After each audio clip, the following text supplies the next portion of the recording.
The holidays are in full swing, and there's no better way to show your favorite Sinisterhood listener that you care about them than with a subscription to our Patreon. With hundreds of hours of bonus content, including weekly segments like True Crime Headlines, Judge Christie, Am I the Asshole, Dear Sinister, and so much more, you're sure to win Best Present Award this year, which is why we all give gifts in the first place. Exactly, to pat ourselves on the back. With the temperatures dropping, be sure to deck your halls and your loved ones with some cozy Sinisterhood swag as well. We have hoodies, beanies, mugs, all kinds of cozy stuff, but we are most excited about our newest t-shirt design. It's available for pre-order now, featuring our podcast logo right on the chest, so they know what Sinisterhood is. You don't have to explain it anymore. No, and I love a black t-shirt, especially with that purple logo. It looks slick. For everyone on your nice or naughty list this year, head to Sinisterhood.com and click on Patreon and shop on the top banner. Happy holidays! The residents of this quirky town offer you the chance to step between realms and communicate with lost loved ones. Its town motto is where Mayberry meets the Twilight Zone. But is this place the site of an energy vortex that makes otherworldly communication possible? Or are the residents ready to take you for a ride? This week's episode is Cassadaga, Florida, the psychic capital of the world. A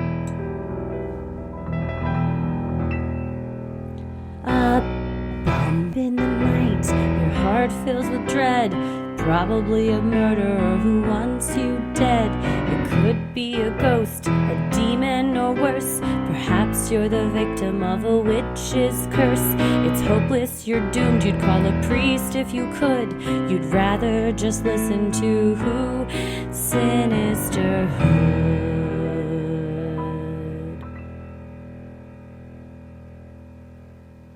I'm gonna kill you.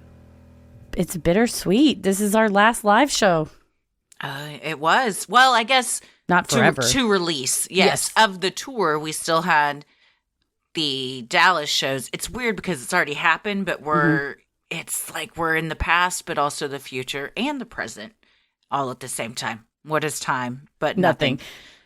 Yeah. So this is the last one that we will be releasing for the year, though, and it wrapped up our tour, apart from the one-off in October in Dallas. So it was a nice way to end in that tour. It was sunny Florida. Hot as buck.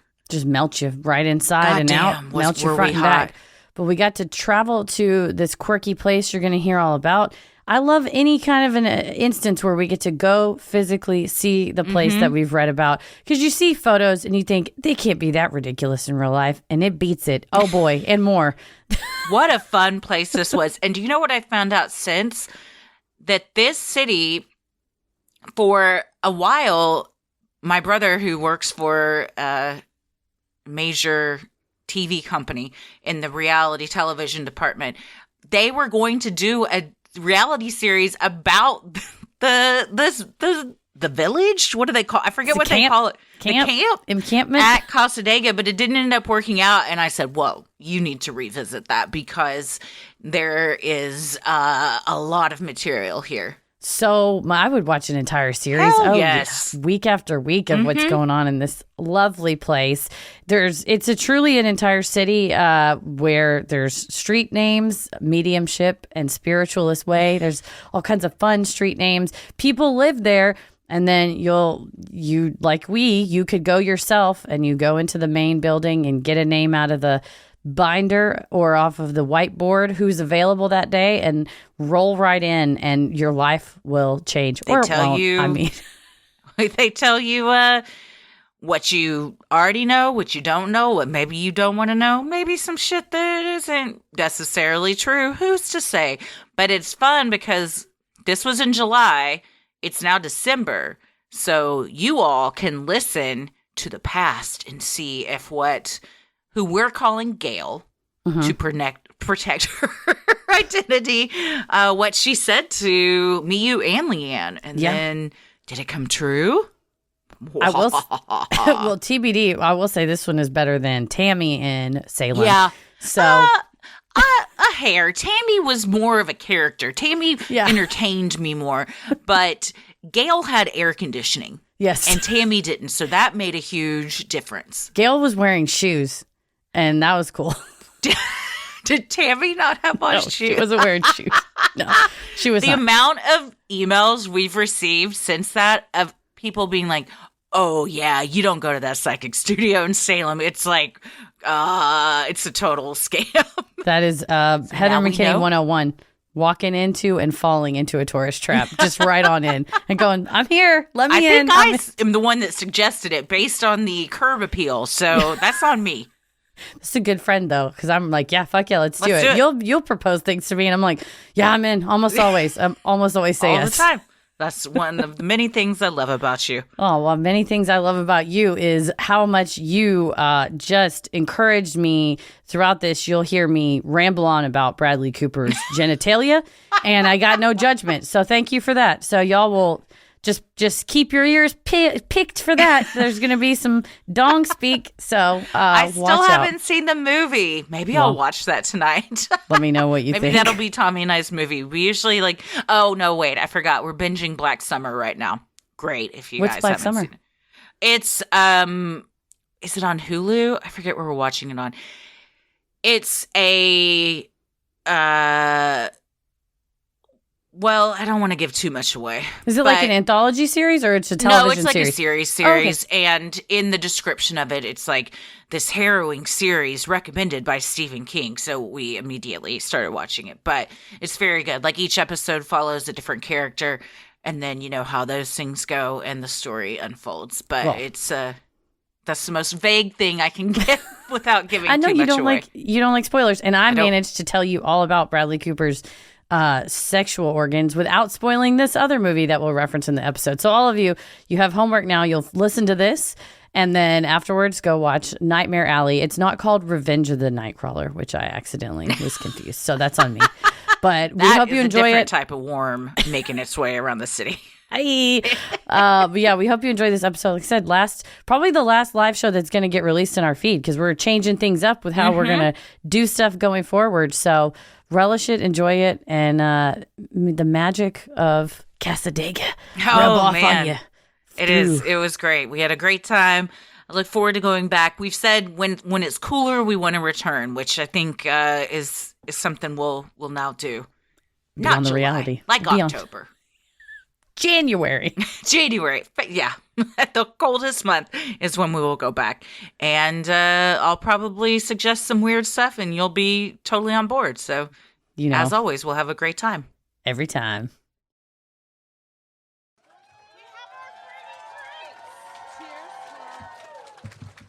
Hello. What's up, Orlando? Hi, How you doing? You guys are right in front.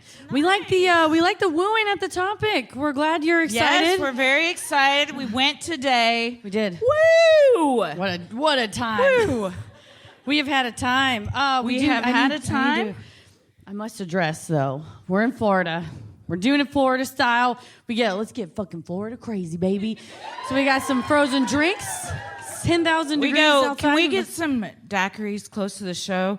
And can you put fruit in it and stuff to make it look real Floridian? Fancy on stage. So they were very nice and did that. I also have on. If you know, you know. Heather's got on the Crocs.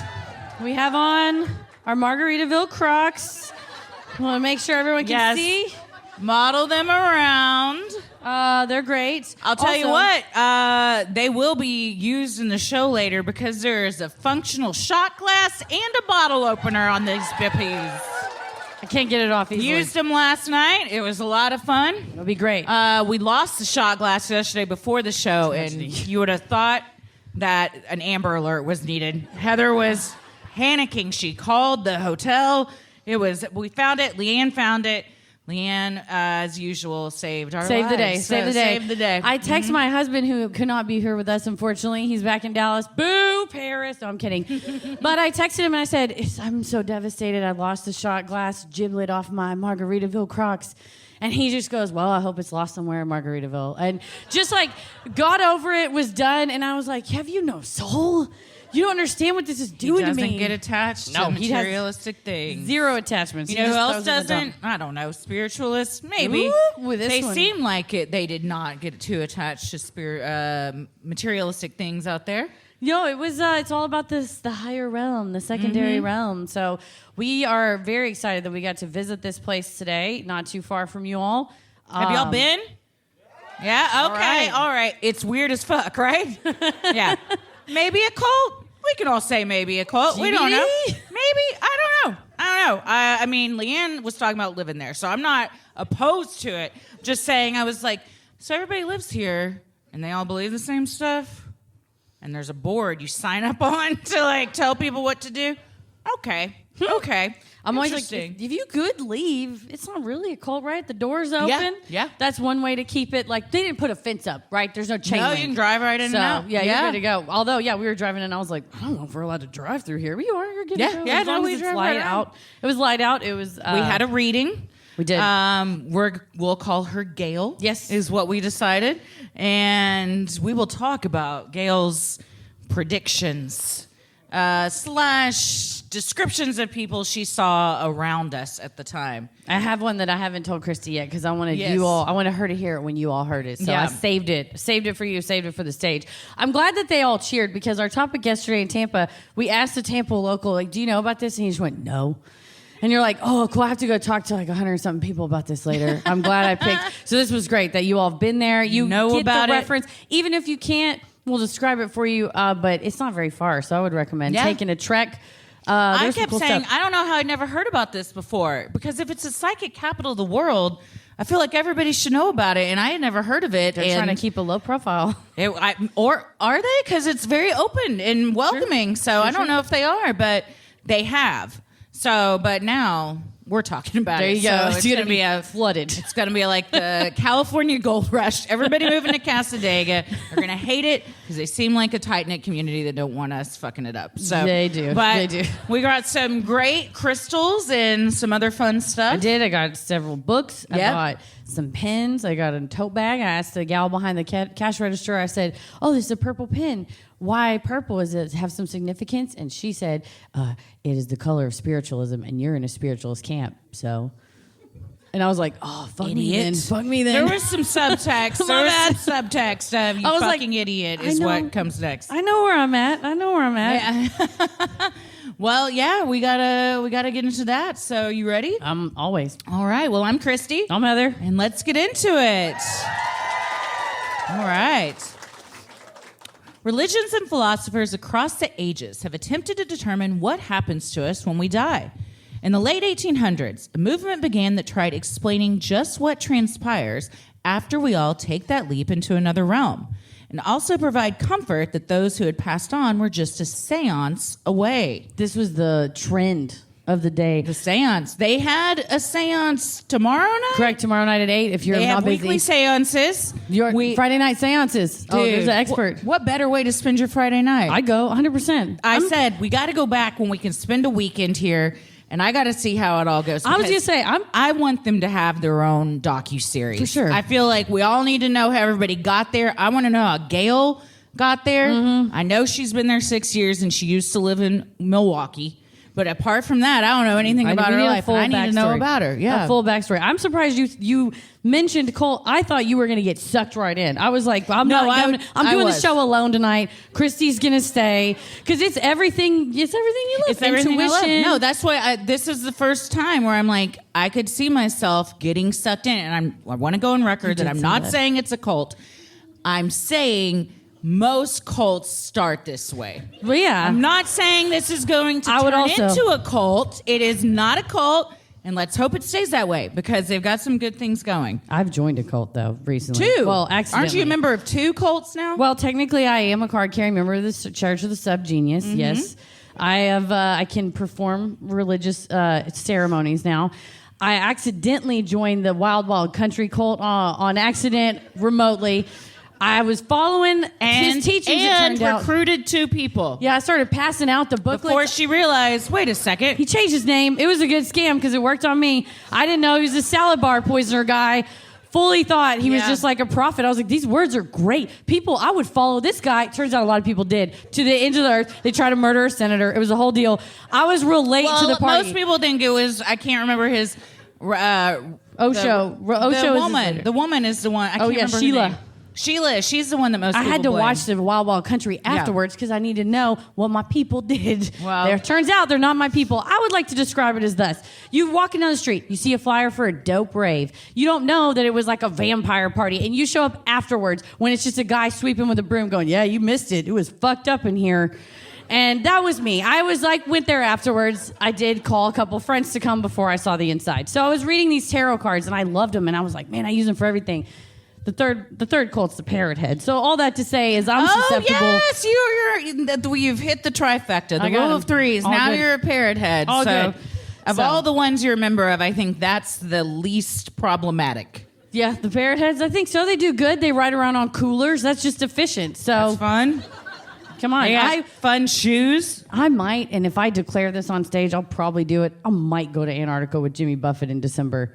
He is going to Antarctica. He's going to Antarctica on a conservation mission, and I was like, He's I'm very going to into Antarctica. conservation efforts, which is great. He's actually super nice guy, very stand-up guy, very progressive, donates a ton of money to great causes. So I'd go to Antarctica to see him. I mean, what other time am I going to go? And no better person to go with than JB. That's what I call him, You JB. take the sunshine to the coldest place in the world. There's no place that Trop Rock can't warm up. That's true. That should be the Royal Caribbean motto or whatever cruise line this is on. I feel like it could be Royal It could Caribbean. be an RC. Yes, it could be an RC trip. Yeah, Certainly. yeah. Well, according to Smithsonian Magazine, the early days of spiritualism developed with the Fox sisters in New York during the 1840s. It became so popular, even Mary Todd Lincoln held seances in the White House after her son Willie died of typhoid fever. And I learned about the Fox sisters from actually friend of the pod, Victoria. She has a podcast called Crime Traveling. Give Victoria Shout a out. round of applause. Most of Crime you probably Traveling. know her. I was on an episode of Crime Traveling, and I learned all about from Victoria the Fox sisters. It was a whole odyssey. Could be a whole episode onto its own. But this was the hot thing of the day in the late seance? 80s. Oh, man. Oh, yeah. Come on down. Everyone now wants to make a charcuterie board. Back then it was like, what dead relatives of yours are you Yeah. going to bring to the table with you? Well, that was like the pastrami, and then someone else brought like some cheese cubes. It's the same, Fig just jam. food now. Yeah. Oh, I love a jam. Love a jam. I love a fig jam and a manchego. That's what I'm Damn. bringing. But that's Done. like the weird relative that nobody really talks about. You know. They're like, that's who's visiting you. And you're like, that's who's visiting me? All right. That was my reaction to my reading today. Gail, we'll call her, kept saying, I'm seeing a man. He's wearing like a farmer's hat and overalls, and he has like a hat on. It's like plaid and it's pulled down. He's kind of chubby, but not really. And I'm just... I was wearing sunglasses, which Heather was like, you wore sunglasses So to a boss. psychic reading? I was like, yeah, I don't know. I didn't take them off. She didn't ask me to. You're like, read me now. I dare you. I'm like, you're the fucking sunglasses emoji just in this lady's house. Yeah, I think. I did. I don't know. For 15, 20 minutes, I had them on. But I kept saying, nah, I know I don't. And she'd be like, all right, here's another person coming in. Nah, I don't know. Damn. I don't know. Your relatives got fucking rejected, or it sounds like a cast member from Northern Exposure. Yeah, I know. Tried to visit you, and It- you were like, I don't fucking know And who then that is. eventually it ended with, well, maybe it's somebody you haven't met. And I was like, I want to know when I'm going to meet a like 87-year-old man wearing a plaid flannel newsboy hat. You'd When am be I going to meet that surprised. person? You'd be I'd surprised. to know. And you know what? I probably will tomorrow. was Probably just- sit next to him on the plane. And then who's laughing? Not Gail. Nope. She knew. She fucking She knew knew the the whole whole time. time. The interest in communicating with the afterlife came into vogue after the Civil War, when roughly 2% of the population, about 620,000 soldiers, died. With that many families having lost brothers, fathers, sons, and husbands, there was a demand for mediums and psychics who could help the bereaved deal with the loss. I think like anything that develops out of tragedy, it's ripe for taking advantage of a read. Exploitation. That's the word. You know Yeah. what? They should have a word for that when people take advantage, and it's called exploitation. But that's what, there was a lot of books I noticed on like healing after loss, finding love after loss, moving on after loss. And I was like, I could see why, if you were super hurting, you would be drawn to a place, Oh, and for one sure. would hope it is on the up and up. I think Which is that's why you gotta go people are certified. drawn to a lot of things in Yeah. the face of loss. They're looking for guidance. Unfortunately, sometimes people take advantage of that. Mm-hmm. One of these mediums was George P. Colby. Born to a pair of Baptist parents in New York in 1848, Colby would emerge as a leader in the spiritualist movement in the latter half of the 19th century. When he was a young boy, his family had moved to Minnesota. There, his faithful parents decided to baptize their young son in a pond outside during the freezing Minnesota winter. When young Colby was dunked beneath the partially frozen lake, he claimed that the veil between the spirit world and the living world was made thin, meaning he could see between the two. He was just dying, I think is what happened. If you were like, he was drowning, he had a near-death experience. I need to see Jesus. Dunking your ass in a Minnesota lake in the middle of the winter. You see partially Jesus. Frozen? You see Jesus. Who goes up to a lake that's partially frozen, like, let's put our child They're like, underwater? It has to happen. You're like, a bathtub? They're like, no.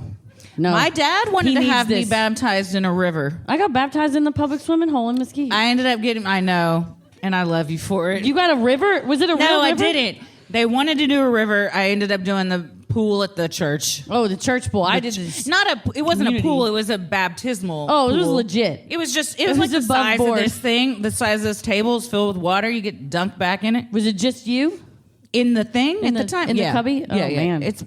Yes, I was just me. It wasn't a double baptism. That would have been sweet. I wish my brother had been next to me. I got triple baptized. At the same. Triple? There was 3 of us, and we slid down the water slide, met the preacher at the end. No, you did not. Yes, we did.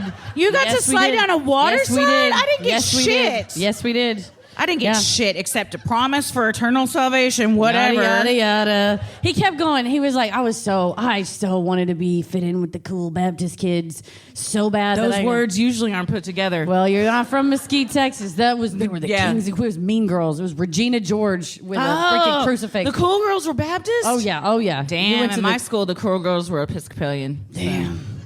Baptist girls do it different. I know, because I technically am one. If you're Baptist, get a T-shirt that says that. Baptist girls do it different. And wear it to Wednesday night? Oh, yeah, it was Wednesday night. That was the cool night. You had to go out. You had to go. Oh, if you weren't there. That's the only reason I ever went to church. Was to be cool? For social aspects. I had a crush on a guy. I was forced to go. Yeah. But, I mean, for which I was, I went to an Episcopalian school for... Oh, yeah. From kindergarten through 8th grade. So every week we had to go to chapel 3 times a week. And then on Friday we had Eucharist, which was when we had communion. Damn. Yeah. And then in between we find time to learn about real stuff. Just joking. Down at the pipe. The pipe. This was before the pipe. Pre-pipe. This was pre-pipe. Pre-pipe era. Yeah. That was the only way to be cool, was to join up with one of the cool churches like the Jets and the Sharks. Mm-hmm. But yeah, I think if you get dunked in a frozen lake in the middle of the winter, you'll see Jesus and he's gonna be like, the fuck are you doing down here? Get out. Get up. It's cold as hell. You're about to die. Get out. About to be with me forever. You're gonna meet your maker if you don't yank your head up. Colby honed his abilities as a medium as he got older. He eventually became so dedicated, he was forced to leave the church after displaying his newly discovered gift. As an adult, the only way for him to make a living was to charge admission for public demonstrations of his otherworldly skills. This reminds me of that movie with Bradley Cooper where he gets a hand job in a bathtub. What? What movie is this? It was 1 second of like a 4-hour movie. Is this the one with Lady Gaga? Nope. Wouldn't that be nice though? No. I would watch Lady Gaga give Bradley Cooper a hand job. Movie or personal tape. Anyway. Either way, I would watch that. If they're having fun. For sure. What movie are you talking? Is this where he takes the pill to get... Revenge of the Nightcrawler? What's it called? Nightmare Alley. Not Revenge of the Nightcrawler. Revenge of the Nightcrawler, also a movie that needs to be made. And the Fresno Nightcrawler gets his revenge. He's just like, wreaking havoc. How does he kill people? He doesn't have arms. We'll figure it out. It's still being workshopped. What is this movie where he gets a handy? It is great. It's a great film. It is 37 hours long. It's like so long. I've never like heard of this. Long. Yeah, it has Cate Blanchett in it, and Bradley Cooper gets a hand job, so much I remember. By Cate Blanchett? No, by the mom from Hereditary, if I'm not mistaken, Toni Collette. Oh, yeah. And also, it's like the 1800s, and she was like, it's only 5 cents. And I was like, oh, I wonder what inflation. And I typed it in the catalog, and it said $200. And I was like, damn. Whoa! And then I saw I accidentally put $50 instead of 50 cents. And I was like, oh, no, that wasn't inflation. She was undercharging. Unless for everybody else who was here, and for him, she's like, 50 cents? Because you don't want to cheapen it and be like, I'll do it for free, Mr. Cooper. Anyway, I talked about this too long. Check it out. It's on HBO Max. It's great. Where are you going with it? I was just thinking about... I'm always thinking about Bradley Cooper getting a hand job. Yada, yada, yada. 24 hours in a day. 22 of them are spent with me thinking about Bradley Cooper getting an HJ. I don't remember. I'm fuzzy on the details. But there was a psychic that charged tickets to see their psychic. Gotcha. Okay. Also, no spoilers. But you're going to be watching out. I'm 100% watching this. Every scene he walks in, you're going to be like, is this the one? Is this where he gets a hand job? Well, it has a bathtub. I know that. There you go. In his medium practice, Colby developed an ongoing relationship with a spirit guide he described as a Native American named Seneca. It was at a seance in 1875 that Seneca convinced Colby that he needed to head to Wisconsin to meet another medium. Together, the two mediums would travel by train to Florida to find a spot where Colby could develop his own camp, similar to one called Lilydale in New York. I don't want to ever seem like I'm a doubter, because I generally believe stuff, but isn't it convenient for someone to be like, you may not want to listen to me, but there is a Native American, a wise, and you're like picking on these tropes and topics, and he's like, listen, I know I'm a white man, but it's not my idea, right? It would be a good way, I think, to like put it off. Kind of like we're covering, I'll give you a little insider, the next episode, two-parter, is on the Teal Swan cult. And we talk about that too, where it's like very convenient to. Yeah, she married a Indian man with a British accent to further her place in the New Age field. It's almost like white people are very comfortable. Almost using people, marginalized people as pawns for their financial gain. Kind Isn't of that fucking shocking. I didn't mean to blow your mind tonight, but listen, that's fucking true. That's just you true. didn't know you were going to hear first tonight on this stage. But also, if suspension of disbelief, Seneca was real. This is a real Bill and Ted situation. This is George Carlin right here. Mm-hmm. He's like two buddies. You're on a mission. They don't need a phone booth. They've got a railway car. Yeah, kind of the same thing. Sending them on an adventure together. Well, this is just what Colby and the other medium, T.D. Giddings, did. The pair ended up in Jacksonville, then traveled further south to a place near Orlando. Everyone just went at Jacksonville. Y'all got beef with Jacksonville? Are you beefing? You beefing with Jacksonville? Are you from Jacksonville? Okay, they're from Jacksonville. What's up? So it was a good, haha.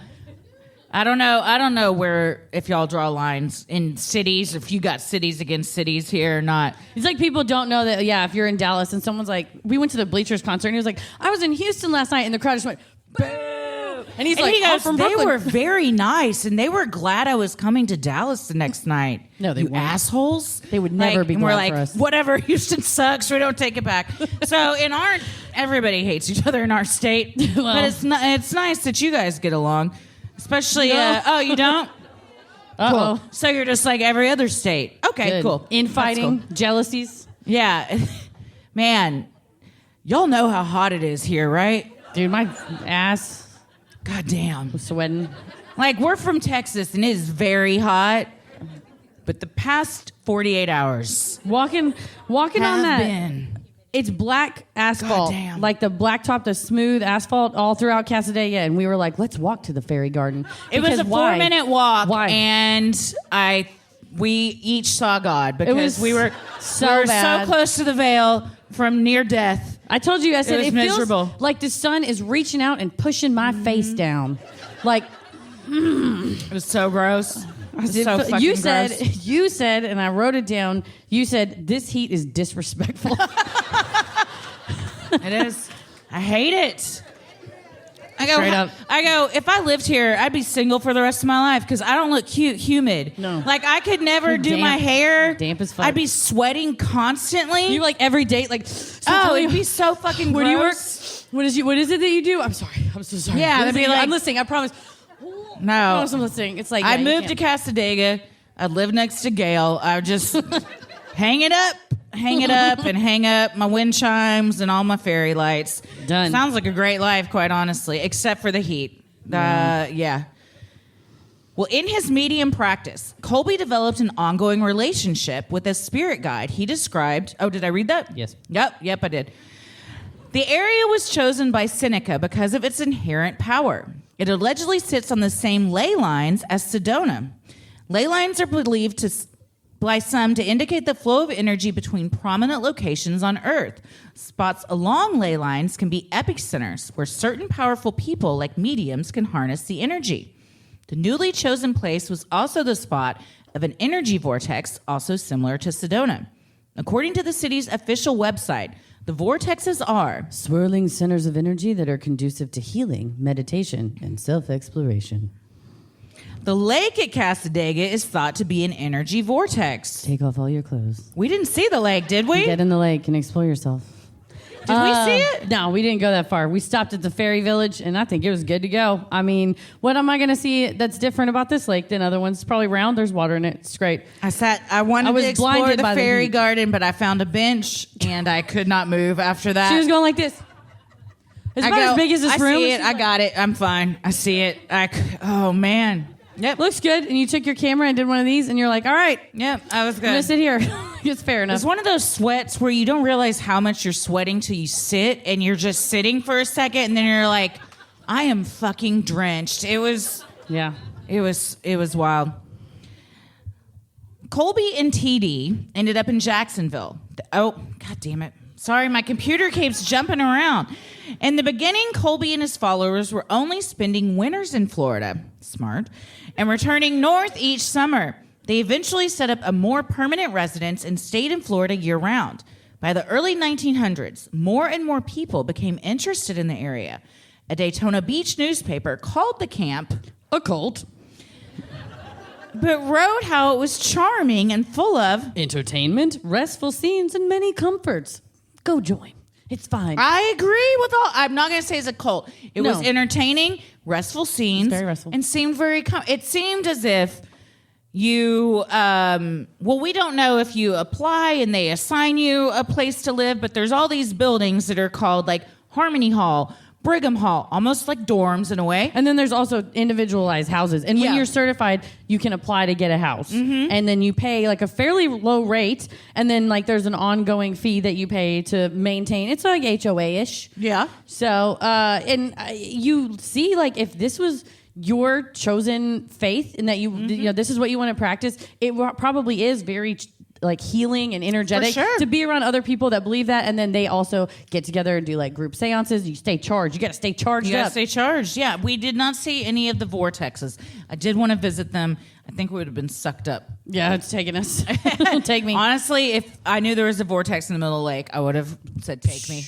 Tell my kids I love them. If I'm cooling off in this lake, that's perfectly fine. Like, kids, Mama baptized herself in the Cassadaga Lake and she didn't come back out. So I'm your guardian now.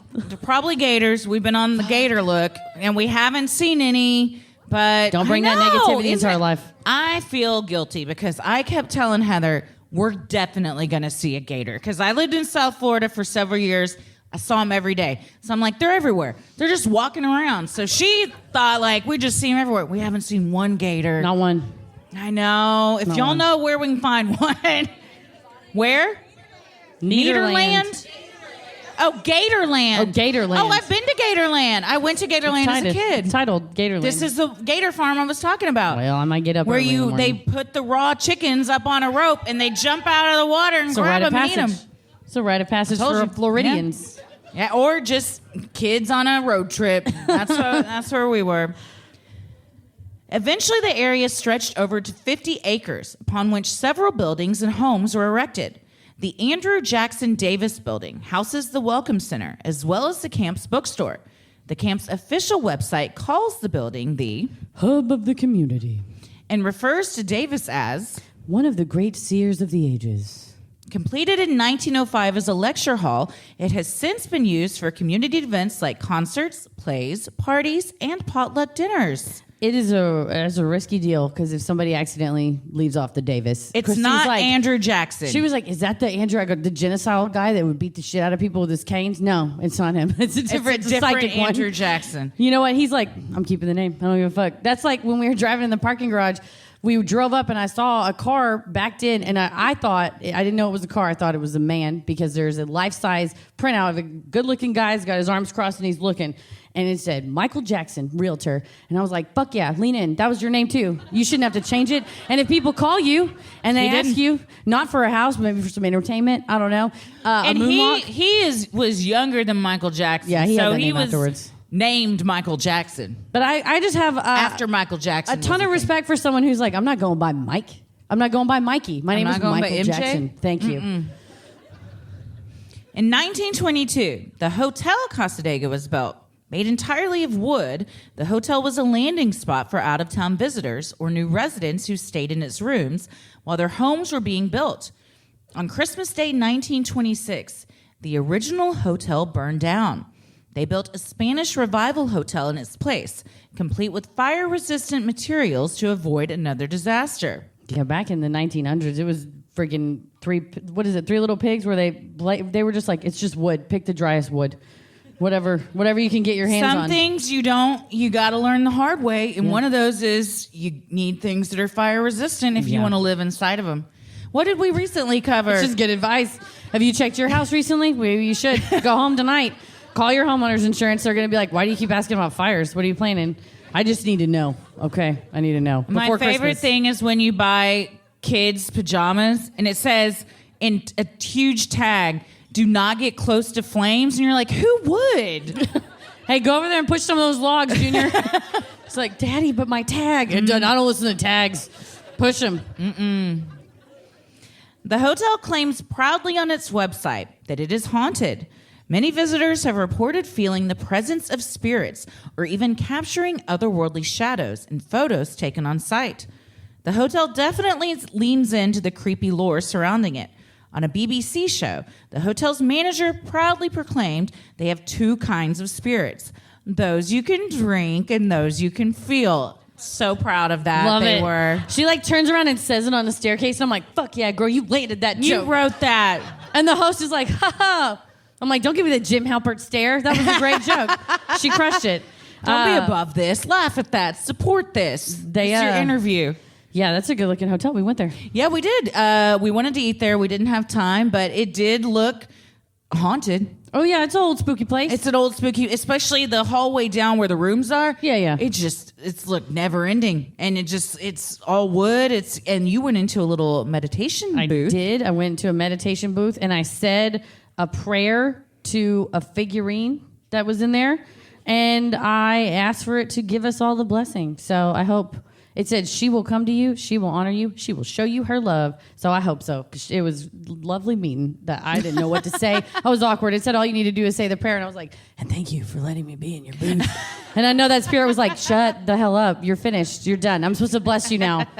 It's like when I accidentally took the fucking communion and I was like, no, because I'm not Catholic, but I was at a Catholic service. And he just kept going with the wafer, and I was like, try. I'm actually not. He's like, you're not supposed to talk. Take the wafer. I was like, oh no. He was an Italian priest. Did you take it? Yeah, man. I wasn't gonna spat the body of the Lord on the ground. No, you shouldn't. Did you drink the wine? No, I skipped the wine because they knew me. They were like, that's the best part. It was a visiting priest. It was a church I go to with my friend. We went to the buffet afterwards. So I was like, I'll sit through Catholic Mass for a buffet at the end of it. He was great. His homilies were fantastic. But yeah, the other servers knew. They're not servers. Are they called servers? Altar folk. They knew. No, it's not a restaurant. It's a church. They were like, did you get one to refill the altar wine? boys? These were grown-up children? The servers, the altar servers. But yeah, they were just like, wow. Acolytes. I'm like, I believe that's what they're called. Altar servers. They're called altar servers? What the fuck Depends. do I know? I only went to an Episcopalian school for 9 years, but I blocked it all out because it was traumatic. So I don't remember. Just kidding. I had a great time. It wasn't traumatic at all. That's for legit. It was not traumatic. Like, I actually enjoyed my time there. Visitors have seen orbs floating in their rooms. One guest on TripAdvisor wrote, I heard a low, ghostly whisper in my left ear that said, "Are you?" Unfortunately, it did not finish the question. That's a bitch. And not too long after that, I felt something icy encompass my left hand. Are you finished with that? I think that's what they're asking. You'd be like, Are you going to take the last sip? are you horny right now? Oh, something icy cold encompassed my left hand. Either. Hand on hand. That's right. That's the first step Cold to any hands, warm heart. sex. Hand on hand action. You judge a lot by touching somebody's hand. That ghost knew. Another guest felt An eerie feeling in the hallway. someone else heard a little girl's giggle down an empty hallway. That guest is one of many who complain of the sound of children playing and roughhousing on the upper floors of the hotel where only guests are allowed. This is particularly eerie as guests must be 21 years or older to stay in the hotel. So either lack security or haunted. Well, TB, I'll let you be the judge.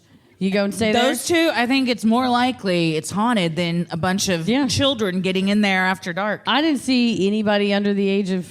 I saw one girl that's probably like 10. Oh, I didn't see a youth. She was in the bookstore. Maybe she's a giggler. We gotta find out. The Phantom Giggler of Cassadaga. That sounds like a fun boxcar children book. Mm-hmm. Is that's still a thing? A boxcar? Wasn't that like What's that? They like solve mysteries on trains? Oh, I didn't know It's them. like a kids book series or like a babysitter's Okay. club. The Phantom Giggler of Cassadaga. We're gonna get That it, does sound like Nancy. that. Diana, the hotel's owner, told American Way magazine that the activity is pretty centrally located, saying, Most of our spirits tend to stay on the second floor and in the attic, though I found the children are harder to keep in one place. They love to explore.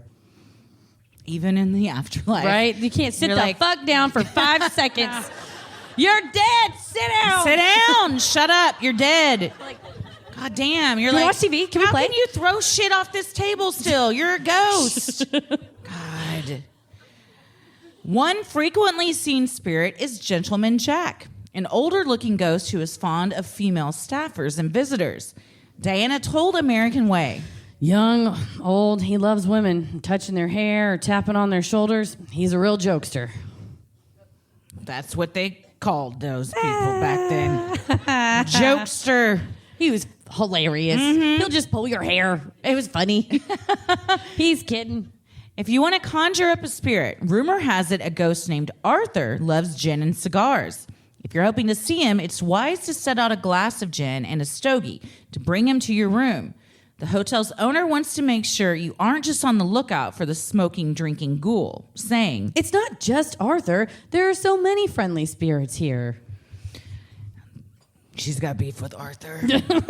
She's mad Arthur's as popular as he is. She's like, Arthur's gotten too big for his britches. So I'm going to need the rest of you, kids, I'm talking to you, crank it up a notch. Step up your game. They're like, all we've got is giggling and throwing balls down the I hall. want twice as many balls as you can get. All the giggling. Sinisterhood will be right back. With Masterclass, you can learn from the world's best minds anytime, anywhere at your own pace. You can learn how to write songs with John Legend, improve your cooking skills with Gordon Ramsay, or learn the art of storytelling from Neil Gaiman. With over 180 classes from a range of world-class instructors, that thing you've always wanted to do, it's closer than you think. Masterclass is accessible on your phone, web, or smart TV, offering classes on a wide variety of topics, all taught by world-class instructors at the top of their fields. Each class is broken out into 10 individual video lessons, usually around 10 minutes long. Members can explore at their own pace, and each class is supported by downloadable materials, class guides, recipes, and more.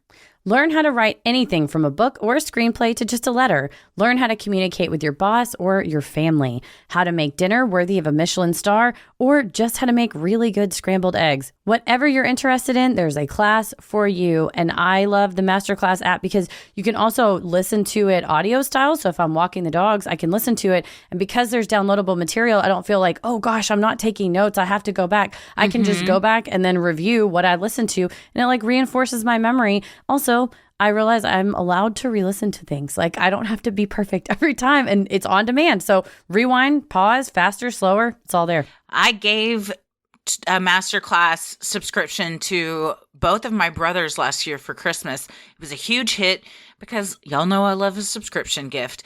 But if you give them a annual pass, it's unlimited. You can watch as many videos as you want. So what better way to say I love you this holiday season, apart from our Patreon subscription, than giving someone the gift of knowledge and learning? That's invaluable, Heather. Especially from experts like FBI Special Agent John Douglas. What's he up to? Yes. Oh, y'all know what John Douglas is up to. He inspired Silence of the Lambs, Mindhunter, all those cases that we're so familiar with. He's interrogated a lot of infamous criminals like Manson, John Wayne Gacy, and in his masterclass, obviously we're not going to be interviewing serial killers, but the same tactics that he uses, everybody can use in their personal lives, at work, to help you read the room, be better communicators, know when people are lying or telling the truth. You can apply it to pretty much everything you do in life. We highly recommend that you check it out. This holiday, give the perfect gift of an annual masterclass membership and get one free. What better gift is it than when you give something and then you also get one for yourself? My mouth is open. That's your mouth is agape right now. Go to masterclass.com/creepy today. That's masterclass.com/creepy. Terms apply. Helix Sleep is a premium mattress brand that provides tailored mattresses based on your unique sleep preferences. The Helix lineup includes 14 unique mattresses, including a collection of luxury models, a mattress for big and tall sleepers, and even a mattress just for kids. So how will you know which Helix mattress works best for you and your body? Take the Helix Sleep Quiz and find your perfect mattress in under 2 minutes. Helix knows there's no better way to test out a new mattress than by sleeping on it in your own home. That's why they offer a 100-night risk-free trial. You try out your new Helix mattress, see how your body adjusts, and if you decide it's not the best fit, you're welcome to return it for a full refund.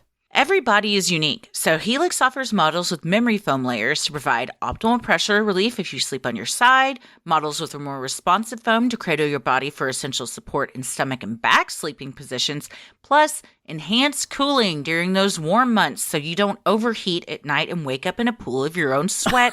I'm speaking from experience, but not anymore, not with my Helix. No, those days are gone. I took the Helix Sleep Quiz. I was matched with a Moonlight Luxe mattress because I wanted something that offered support for when I do sleep on my side, but also does have that cradling foam because I do end up on my stomach some nights. I have the Sunset Luxe because I usually sleep on my side, but honestly, I also flip around, and no matter what position I'm in, it's great. And also the motion transfer, minimal. I can barely feel Tommy flopping all around on the other side of the bed. Not only is the mattress the best I have slept on, but the setup was fast and easy. Helix mattresses are delivered in a box straight to your door for free. By supporting Helix, you're allowing them to support us in our show. Go purchase your Helix and thank us later for your best night's sleep. Helix is offering up to $200 off all mattress orders and 2 free pillows for our listeners. Go to helixsleep.com/creepy. With Helix, better sleep starts now. Sinisterhood will be right back. This show is sponsored by BetterHelp.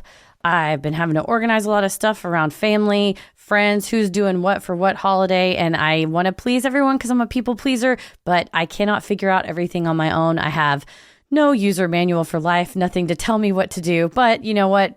Therapy is the next best thing. Yep. Unfortunately, life doesn't come with a user manual, so when it's not working for you, it's normal to feel stuck. And navigating any of life's challenges can make you feel unsure. It makes me feel unsure, whether it's a career change, new relationship, becoming a parent, or just, like I said, trying to make everybody happy all the time. I don't think we need a specific reason to go to therapy. I think just existing is enough of a reason. Living is enough of a reason to go to therapy. Straight up. Therapists are trained to help you figure out the cause of challenging emotions and learn productive coping skills, which makes therapy the closest thing to a guided tour of the complex engine called you. BetterHelp has connected over 3 million people with licensed therapists. It's convenient and accessible anywhere, 100% online.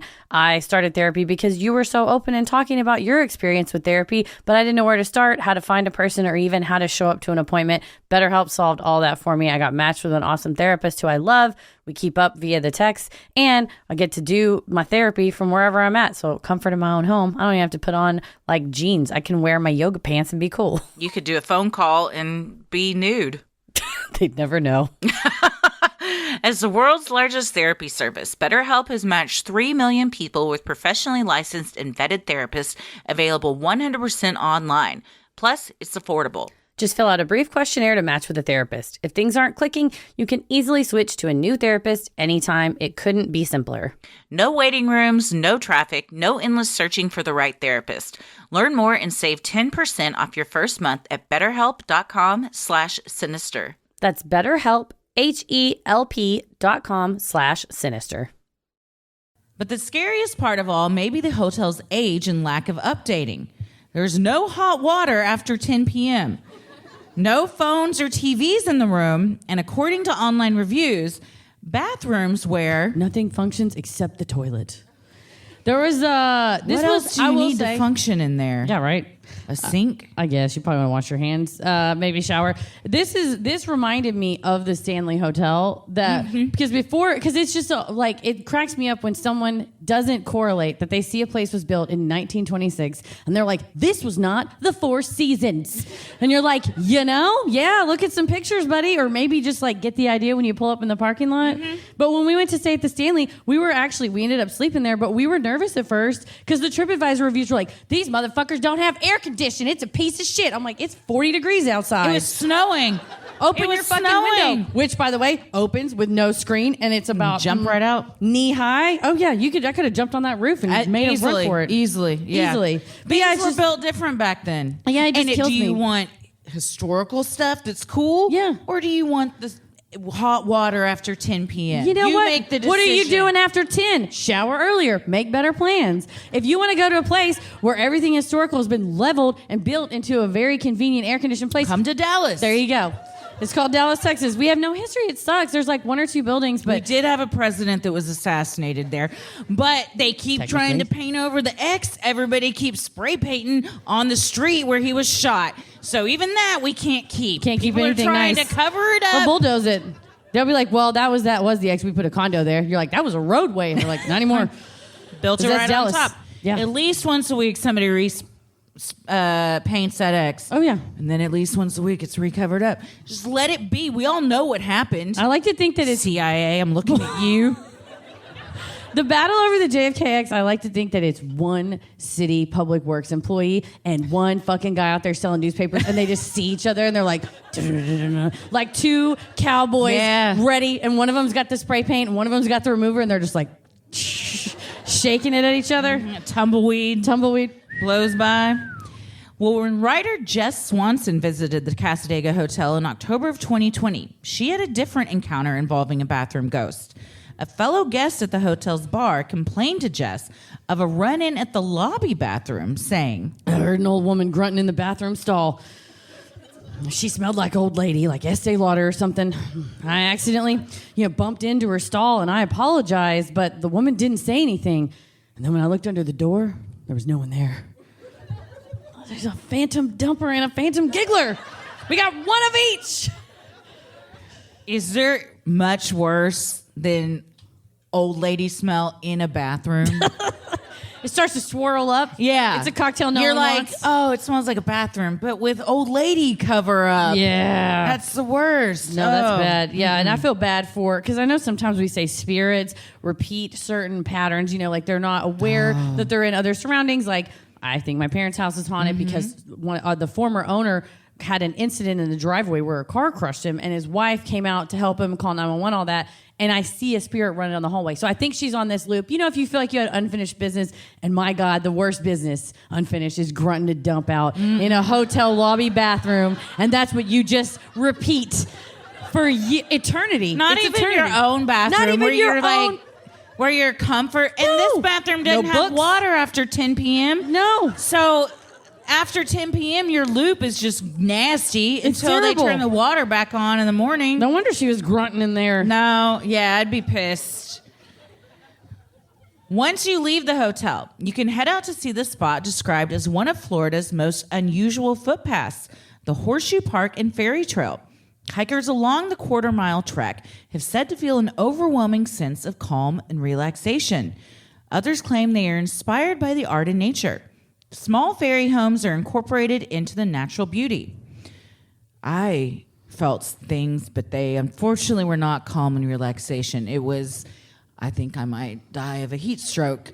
But there were lots of great fairy little houses and cute things. I have extensive photos that I took and haven't showed you until this moment. You disappeared. Yeah. You went down a path and I didn't see you for quite some time. So I don't know what you took pictures of. I went to another realm. It spoke to me. First of all, I saw this Precious Moments doll leaned up against a shaped object that says the word irresistible on it.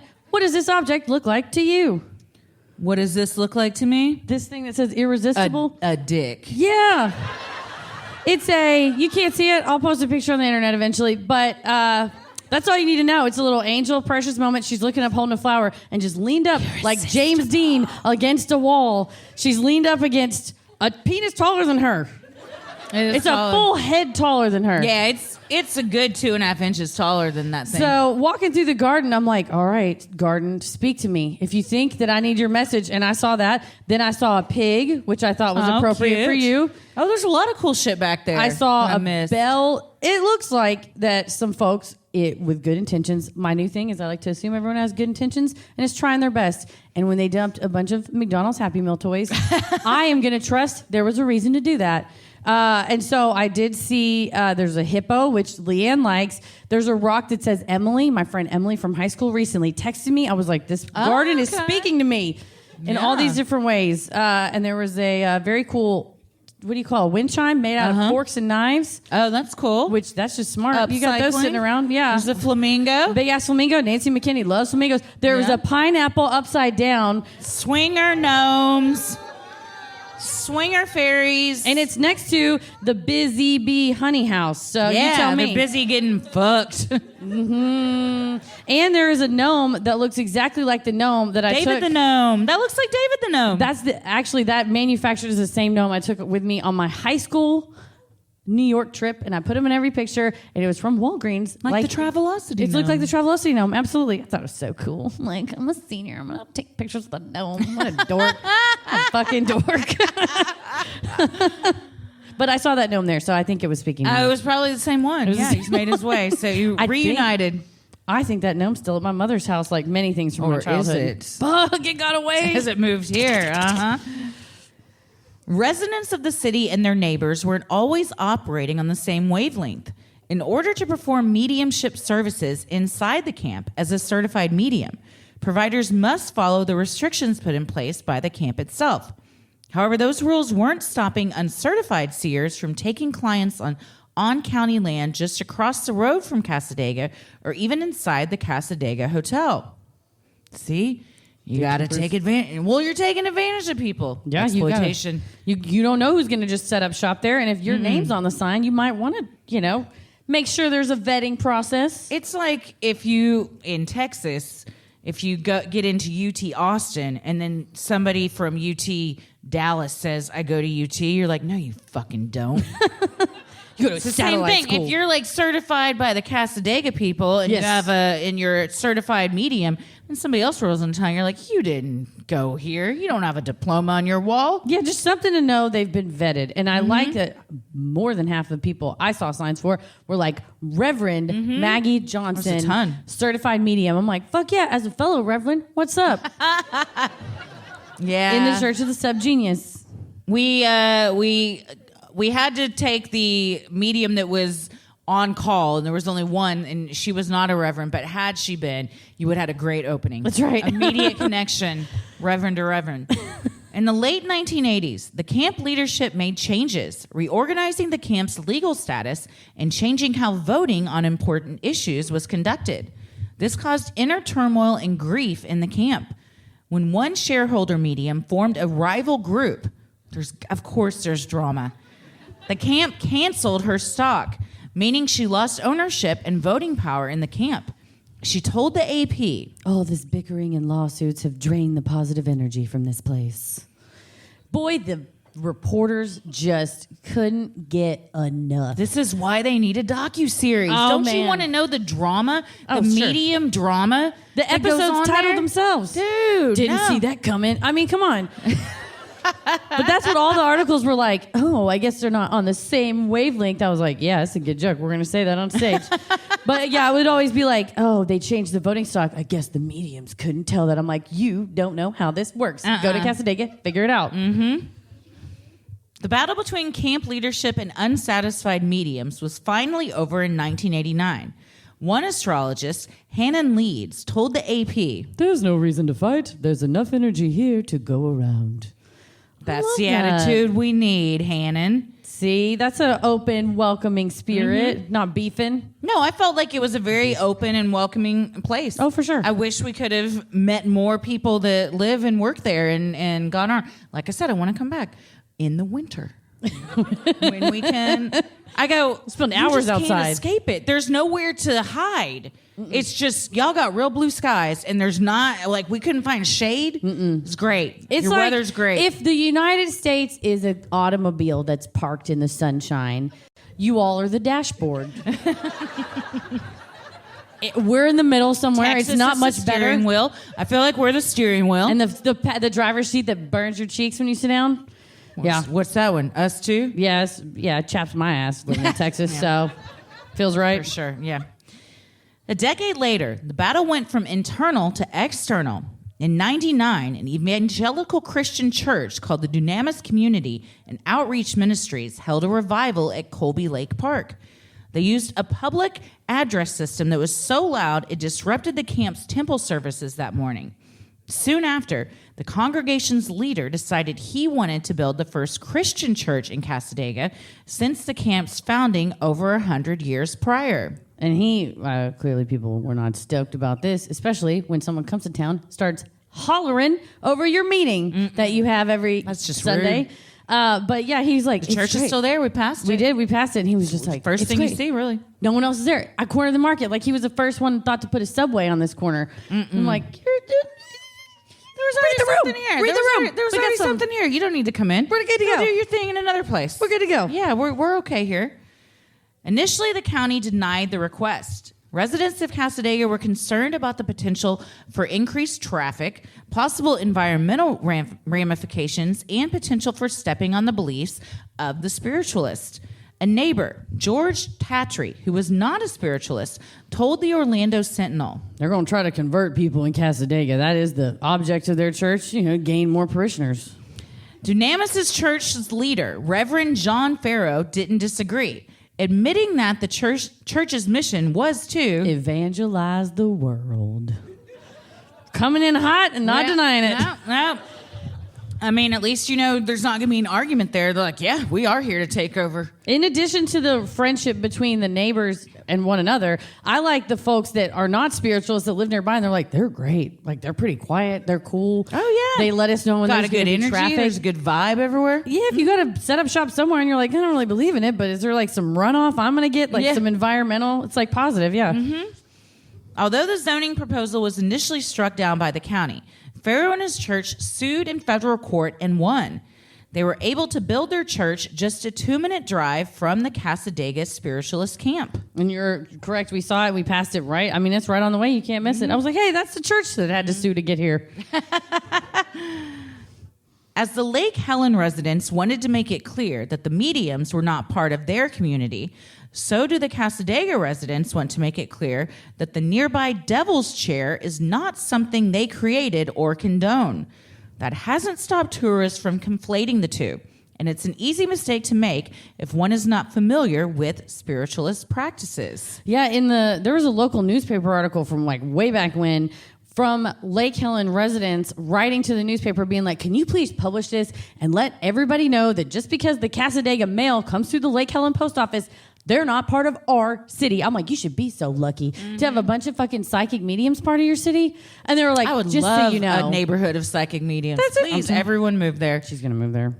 You think I'm going to? No, I think you'll go and visit, though. Yeah. No, I totally want to go back and visit. 100%, yes. Located just a mile from the spiritualist camp, the Lake Helen Cemetery has gained a reputation for housing what some call the Devil's Chair. It is a brick bench located in the cemetery, but in the dark of night, it is much more frightening. Legend has it that a person sitting in the chair at the stroke of midnight will see the devil appear before them. Others say that the devil may not appear, but those sitting in the chair with their eyes closed will hear the voice of Satan whispering in their ear. Are you gonna finish that? Are you done with that? And then you feel a fiery hot hand on your hand. Yeah. We saw a devil's chair. It wasn't the one in the cemetery. It was the old recliner on the side of the road. But I like to think if you sit in that at the stroke of midnight and close your eyes, somebody will whisper in your ear. Yep. And you get a hand on you. Yep. For sure. For those too afraid to undertake the challenge, you can have a more hands-off encounter with Lucifer. All you have to do is sit a cold, unopened can of beer on the chair. When you return in the morning, the beer will be empty, though still unopened. You know, they're like, through the bottom. Yeah.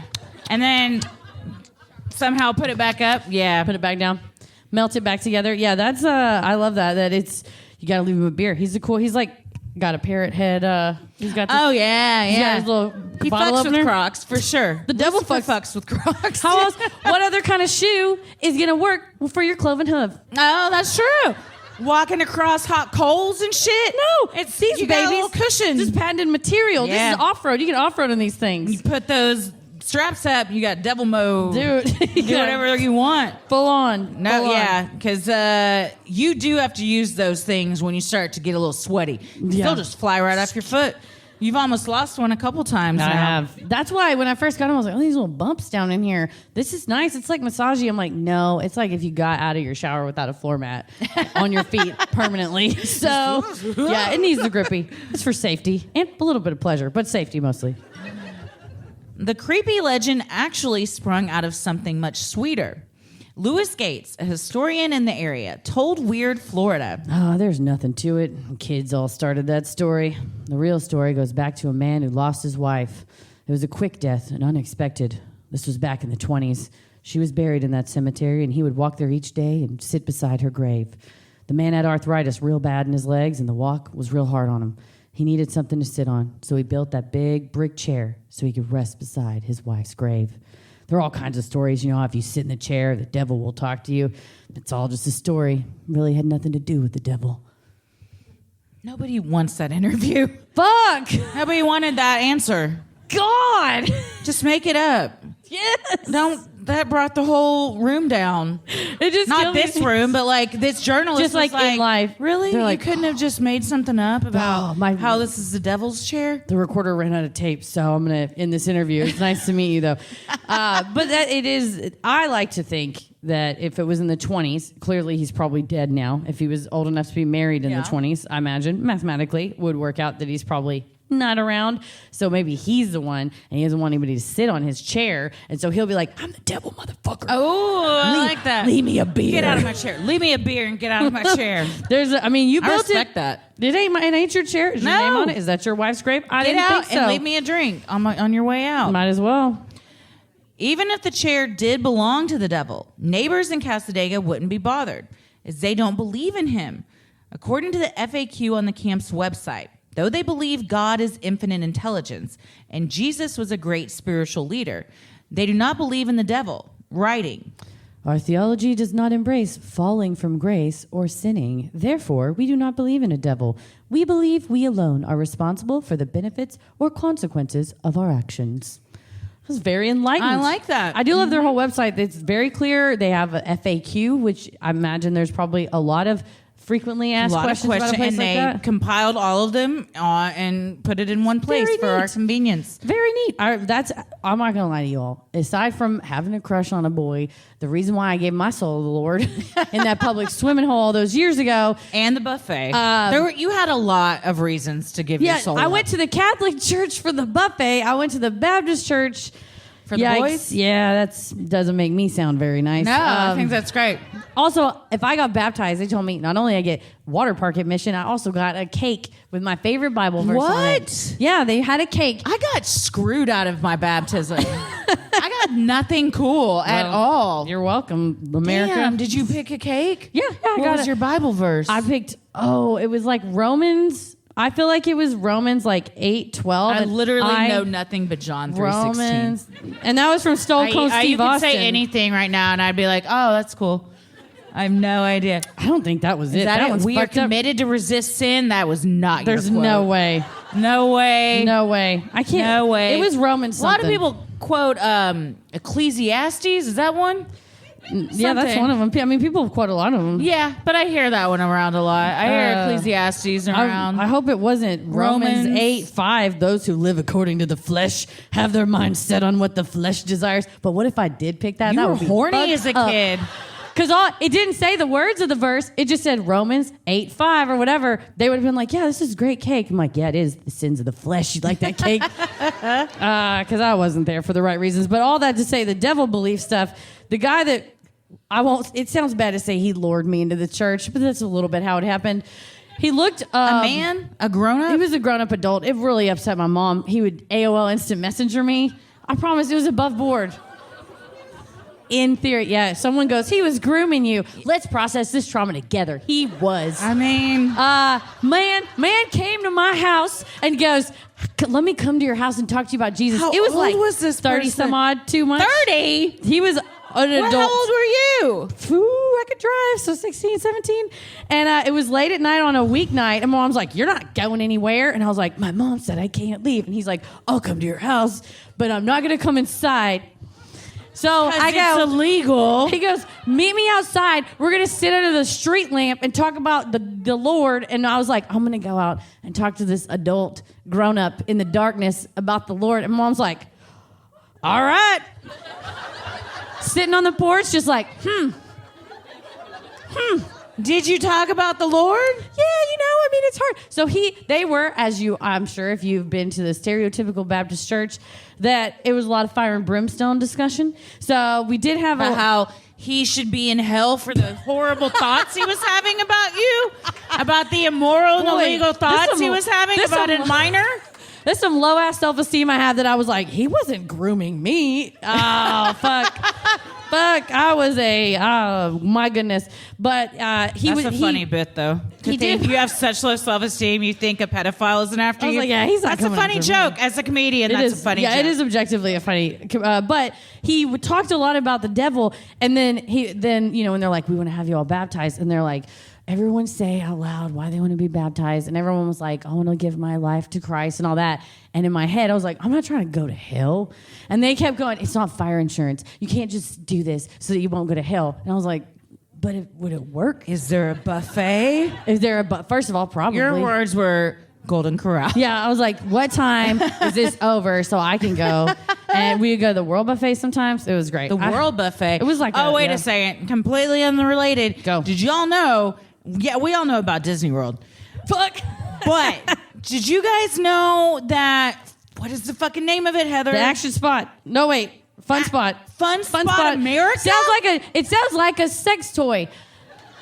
So... We drove past this place, and I said, is everyone seeing this, or did we just travel into a portal where this is like... Because we were like, is it open? We didn't see anybody. So few people there. There was like 4 people because it was 1,000 degrees, and it's just cement, so I imagine people didn't want to be there. A commercial for this place? I don't know how we've never heard of it. I'll be there in a fucking second. The Liberty Swing, White Lightning, Freedom Flyer, the Mind Blower, Hurricane. Well, that's a harmful name in this area, given what frequently happens. It's a roller coaster. And then it is a splash pad. They shouldn't name the splash pad the Hurricane. Yeah, right. That There's would make water more there. sense. And go-karts. And what is that? Wait, something coaster? What is that thing? The Sky hell Coaster. No. Come fly. It's like a big, those swings you put in your front yard for kids that are just nets? It's like that, but 1,000 feet in the air, and you're an adult and you're strapped to it, looking down. Huge opportunities. They will match your salary. So, okay. Really? Pull up an email. Let's see. Apply online. I'm going to send, Fun Spot America an email and be like, here's what I make. Can I come work for you? And if they say, yeah, we'll match it. Okay, Heather. This is how I get to Cassadaga. You got to be driving distance to Cassadaga. Yep. Looks like they'll hire you on the spot, is what it says. Probably. On the spot. Wow. On the spot. Well, in Cassadaga, it is still business as usual, even 128 years after its founding. Having been around that long, the camp has seen its fair share of media attention over the years. The band Bright Eyes wrote a song called Four Winds, in which they sing about retracing my steps all the way to Cassadaga to commune with the dead. Tom Petty and the Heartbreakers released the song Cassadaga, in which he sings. You don't have to tonight sing. in Cassadaga, I hang on every word. I've never heard that. Do you know that? I listened to it after I found it. I should have. Yeah. I went to a Tom Petty concert. You guys, he didn't play it. And then he died like 6 months later. So, well, 2 for 2 on accident. Now he's killing there. celebrities. We got to go see Tom. Missed a wedding. I missed a friend's wedding because I was like, I got Tom Petty tickets. I'm going to that. I'm sorry. Have a happy marriage. Love you. But I got to go see him before he dies. And he died like 6 months later. I'm a fucking monster. Same thing happened to Betty White. Fuck. And last night, let's just all say a prayer for Bob Barker. That's all I'm I didn't gonna do say. anything. Because Heather put it out there. I did not. That we may not have him for much longer. She blames me for the death of Betty White. I don't blame you, but I think you contributed to it. A little bit. All I said was that they were having their 100th birthday extravaganza at a movie theater location near you, and to buy a ticket. And Mom was like, I want to buy a ticket. And I go, Buck, what if she dies before then? And she did. She fucking did. She did. It is okay. Like well, 2 weeks all right. before. I 2 didn't weeks say before. I wished. I just was like, damn, that'd be Bob Barker's fucked up. 98. We're trying to get him to 100. So we need 2 more years out of this, Heather. All right. Well, I'll stop thinking about him, I guess. Don't think about Bob Barker. Now you're all thinking about Now Bob you're all Barker. thinking about it. Maybe it'll even it out. Petty had never visited the spiritualist camp, but wrote the song on an airplane after reading an article in the New York Times about the place. He later said in an interview, There are all kinds of psychics and fortune tellers. It's this really small place, and I wrote that by putting myself in the mind of someone who went to Cassadaga.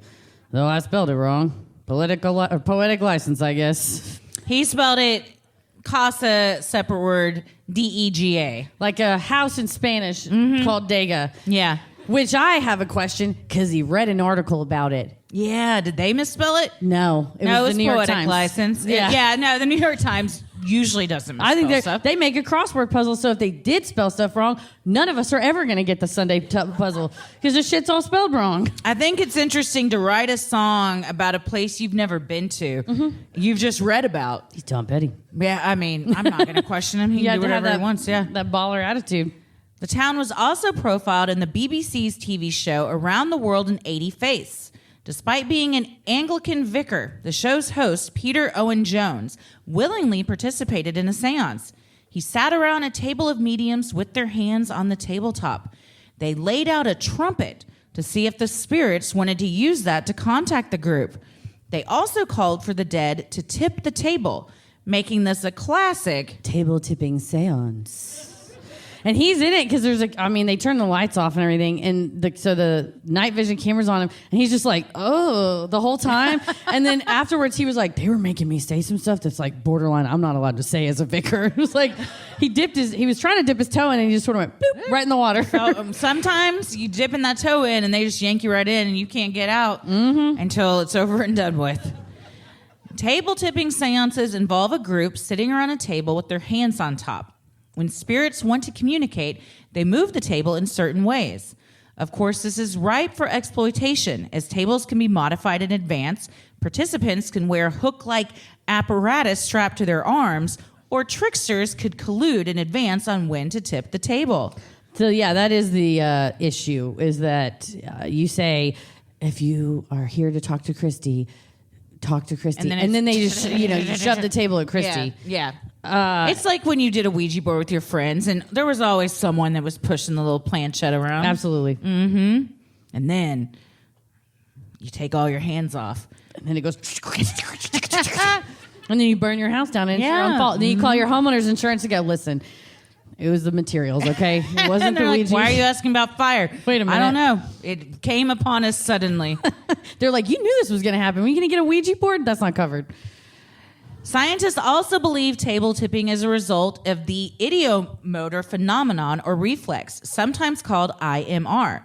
This is sometimes what happens when people participate in a Ouija board session.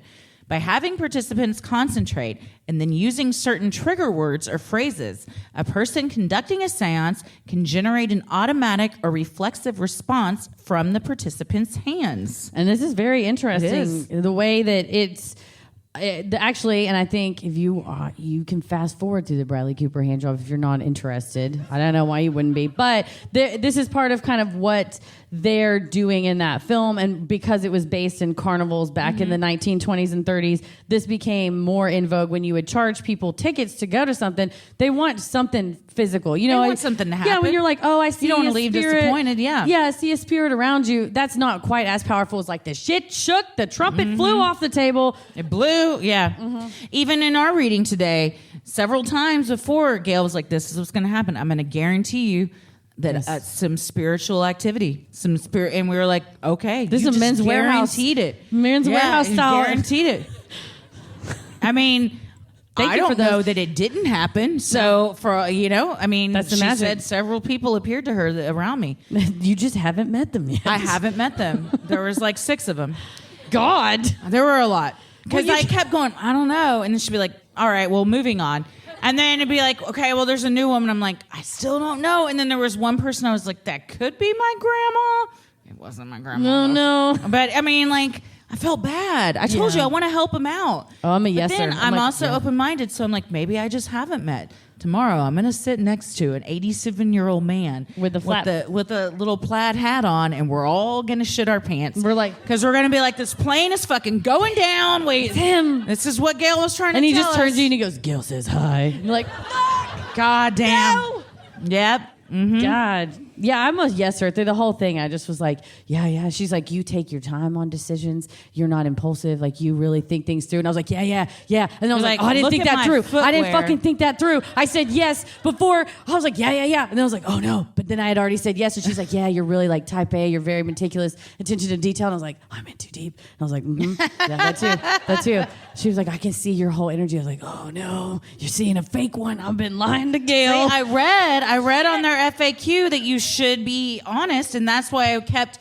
I didn't want to steer her wrong, so I was like, I wish I could say I see these people, or that they sounded familiar, but I don't. No, she should. If I would have liked it. She goes, I feel like you're a people pleaser, and you're going to just say yes to anything. I would have been like, yeah. Just that's FYI. Like, heads nailed up. it. Yeah. I like the palpable awkwardness when I'm like, actually, no, I make a lot of bad choices, and it's all due to my impulse control. So you're like, oh, okay, well, I'm not a therapist. Have you seen so. what I walked in here wearing? First of all, I bought these on stage for 3 times retail value at a comedy show. Yeah, right. I'm like, I'll do it right now. Like I said, I about bought tickets. Crowd made her. If y'all Jimmy just Buffett yelled out something for Heather to buy, she'd probably buy a ticket to Antarctica to see Jimmy Buffett right now because she's that impulsive. I would have to research it.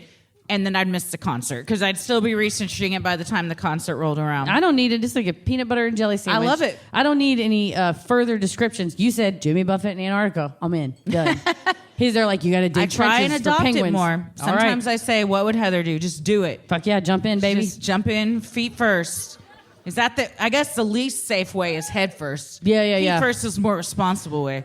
You just dive right in head first. My belly flop. Ooh, I like that. Yeah. Well, that may have been the case with Vicar Peter in the BBC show. After the group sang Row Your Boat and Jingle Bells, one participant said excitedly, The table is starting to have a heartbeat. The medium running the event then commanded the spirits to make themselves known.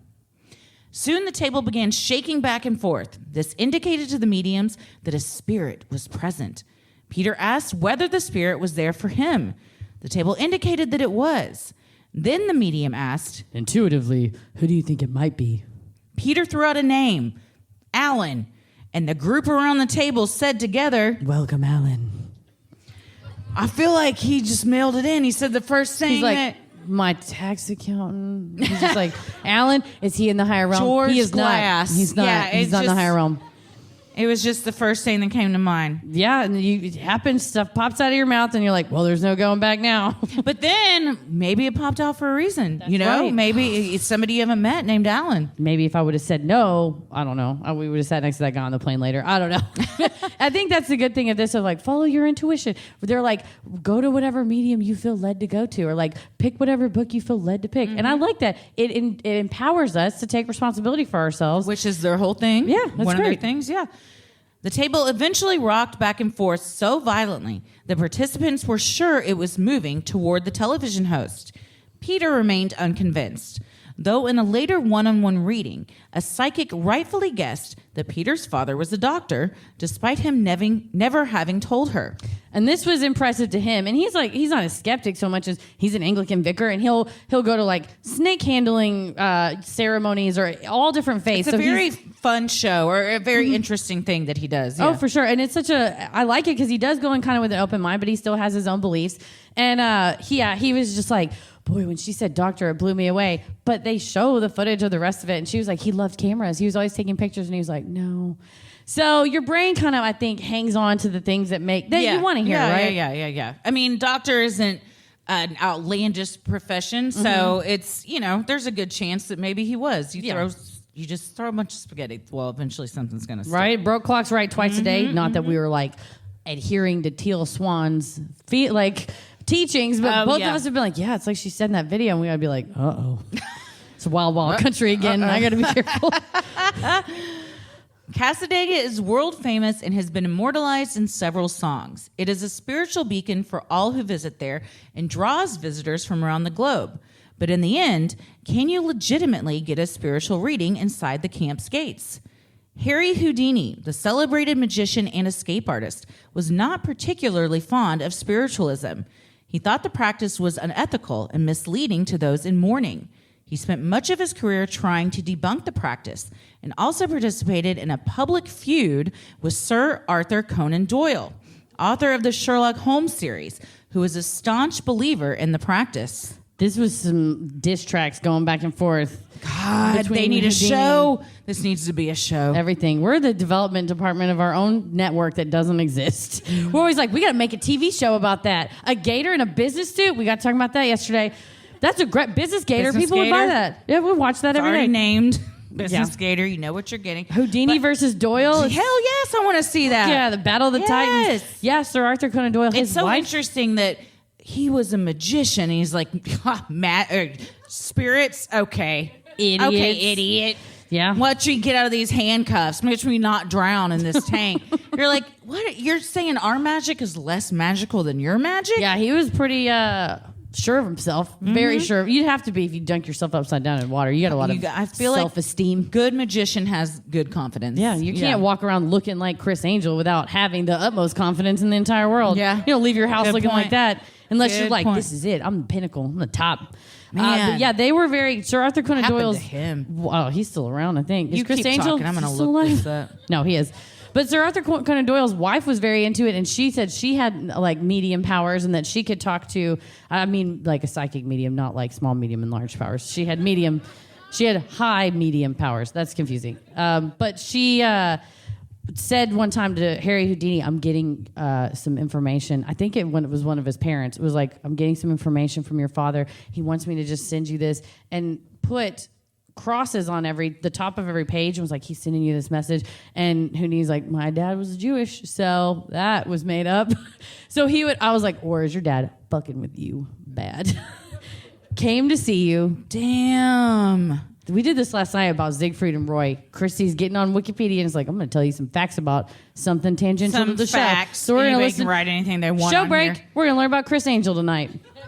What made you say, oh, damn? Because in 2010, his residency at Vegas grossed $150 million. So I think he's doing okay, no matter where he is. Fuck yeah. I don't know where he is now. His series got replaced by something else. So he had Chris Angel Mind Freak. I would listen to like a slow jam song called Mind Freak. Yeah? Sung by Chris Angel. It can be about magic or not. I don't care. I just want that to be the title of the song. Well, Turn on Mind Freak. I think he's alive. but he has not done anything since 2010 is when his Wikipedia seems to have lost interest. Take the money and run, baby. $100 million. Yeah. Yep. Take it. I've lost my place, so stretch until Charlie. I got to get back to what I was doing. There it is.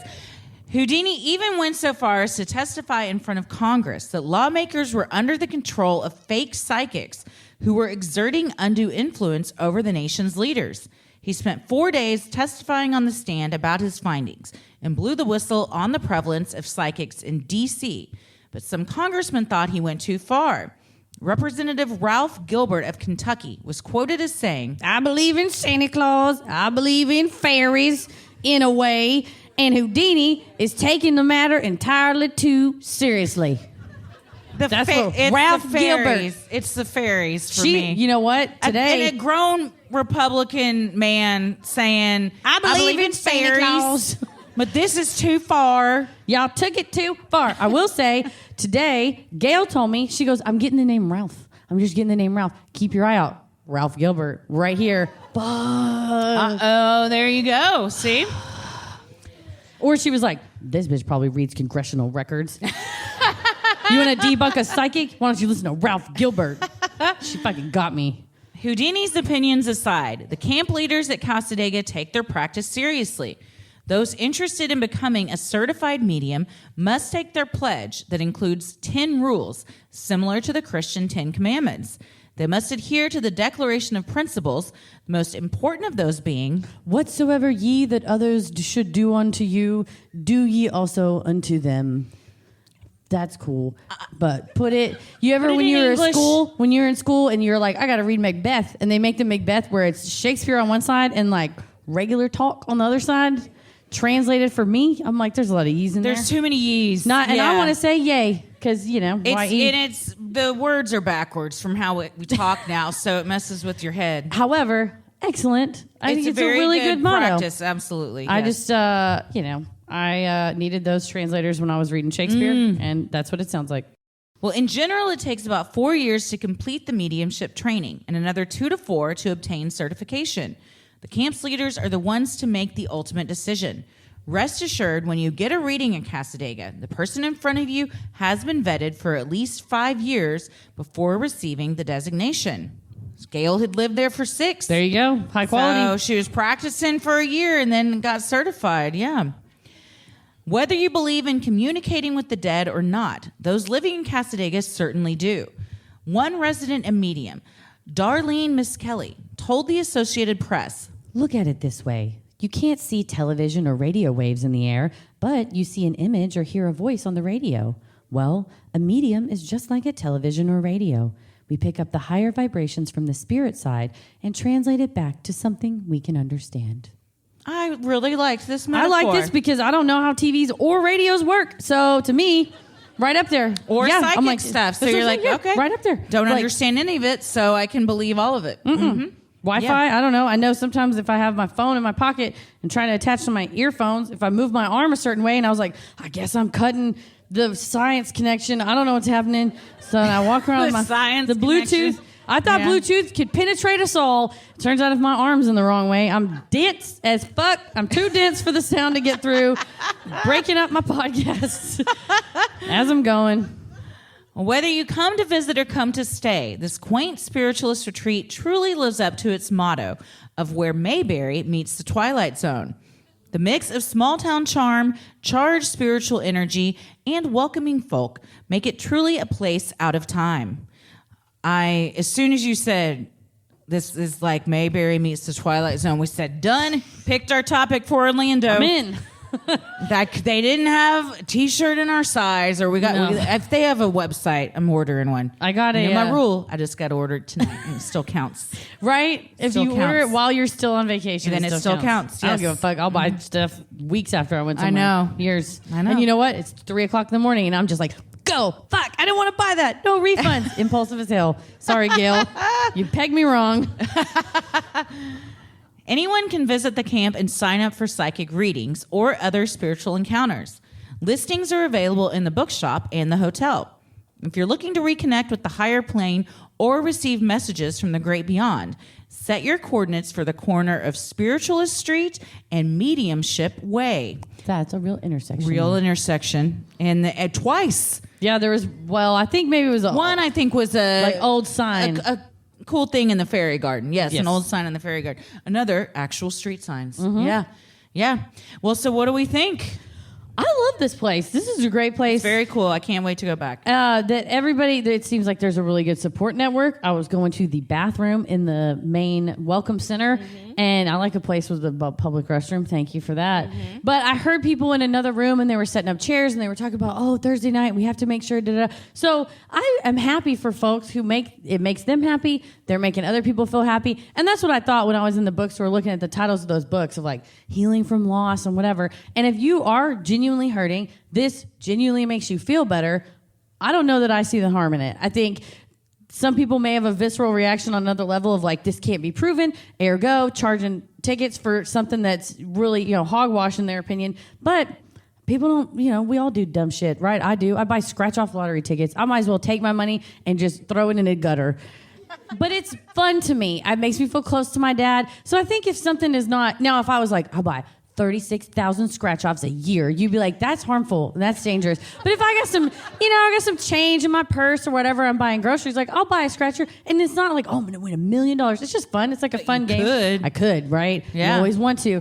And so I think if something makes you feel happy and it's not inherently harmful to you or other people, I don't know that I see, I don't see any the harm. problem. I think the key is as long as it's not harmful. Yeah. And that's where the fine line between a utopian place like this and a cult is. I want to go on record again as saying, No. I do not think Cassadaga is a cult, but all cults started this way. And it's true. And the good thing is, it sounds like the stewardship of this has tried to maintain what Colby wanted, and it, like you said, it very could have easily, I think, gone into something sinister and been like, Jim Jones situation, or like, like I said, they start putting up fences and telling everybody they got to wear the same thing. But when you have, I think, a more communal leader, it's not like, we're all here for Colby and praise the and it is very much like we're self-governing. We care about the quality. Or it's the infinite God. Yes. It's not an actual tangible person that becomes a leader. It's like it's something that isn't tangible. So. And the kind of beauty of this is that people come from different spiritual backgrounds. So there are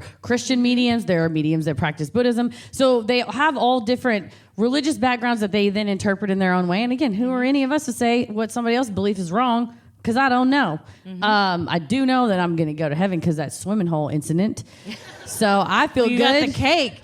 You don't eat a Romans 3:2 or whatever the hell you said. I'll try to remember what that not go verse to was. heaven. I am going to go back to that church that I don't remember where it was and demand a redo. Be like, I want a cake out of this. All I got was like a necklace from James Avery. I got baptized and all I got was this lousy salvation.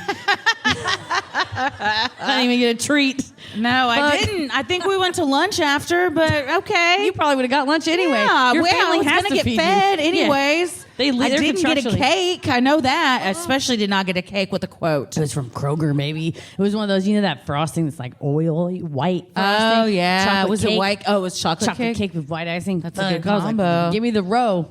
That's a good combo. That was a square that had the beginning of Romans on it. What? I said, give me the row. It was a square. Oh, you wanted the corner I'm not piece? trying to get. No, it was right in the middle. Oh, I'd like a middle piece too. Yeah, I like a middle piece. because I don't like icing that much. I like more cake to icing, so I go middle. This one was decorated. I don't want you to imagine it was a plain white cake. That would be too reverent. This was definitely a cake for a child's birthday that they wrote Romans 2:8 on it. They're like, is your son named Roman and he's 2 years old? Or he's 8 years old? They're like, it's for a baptism at the water park. Will this make How the else drive are you over? going to get kids to come on over if you don't have a water slide and a cake? You got to use the something. bait. We were the bait. The idea was that the other kids would come and watch us do it, and then they would want to do years it. later, you were baited again. Baited again. God, I'm glad you got out all that. Keep getting baited. And me and Osho, fuck, I still feel bad about that wild country thing. Well, I can't wait to go back and spend some time there when we can. I'd like to stay in the hotel. I'd like to get a couple more readings. So Go to the restaurant. I told you I want to save. I want to save what some did you things and save tell you for about my me? thing. So also one thing that she saw, she said, I see a man, and she vaguely described just a guy that I was like, that's probably my dad. She said he had facial hair and he smoked. She said he had a darker hair, which my dad's always been like blonde. And I was like, it could be my dad, but not really. And she's like, how old was he when he passed away? Because she goes, he was in his 50s. And I said, he was 67 when he passed away. She goes, I knew that. I knew he was older. I knew that. And I was like, yeah, I knew you knew that. Yeah. And then she described it. She's like an older guy. And I never knew my mom's dad. But physically, she's like, he liked to work with his hands and work with wood. And he's like an older figure, whatever. And so I was just like, yeah, absolutely. And she goes, and for some reason, they just keep saying Herman Munster. And I was like, what?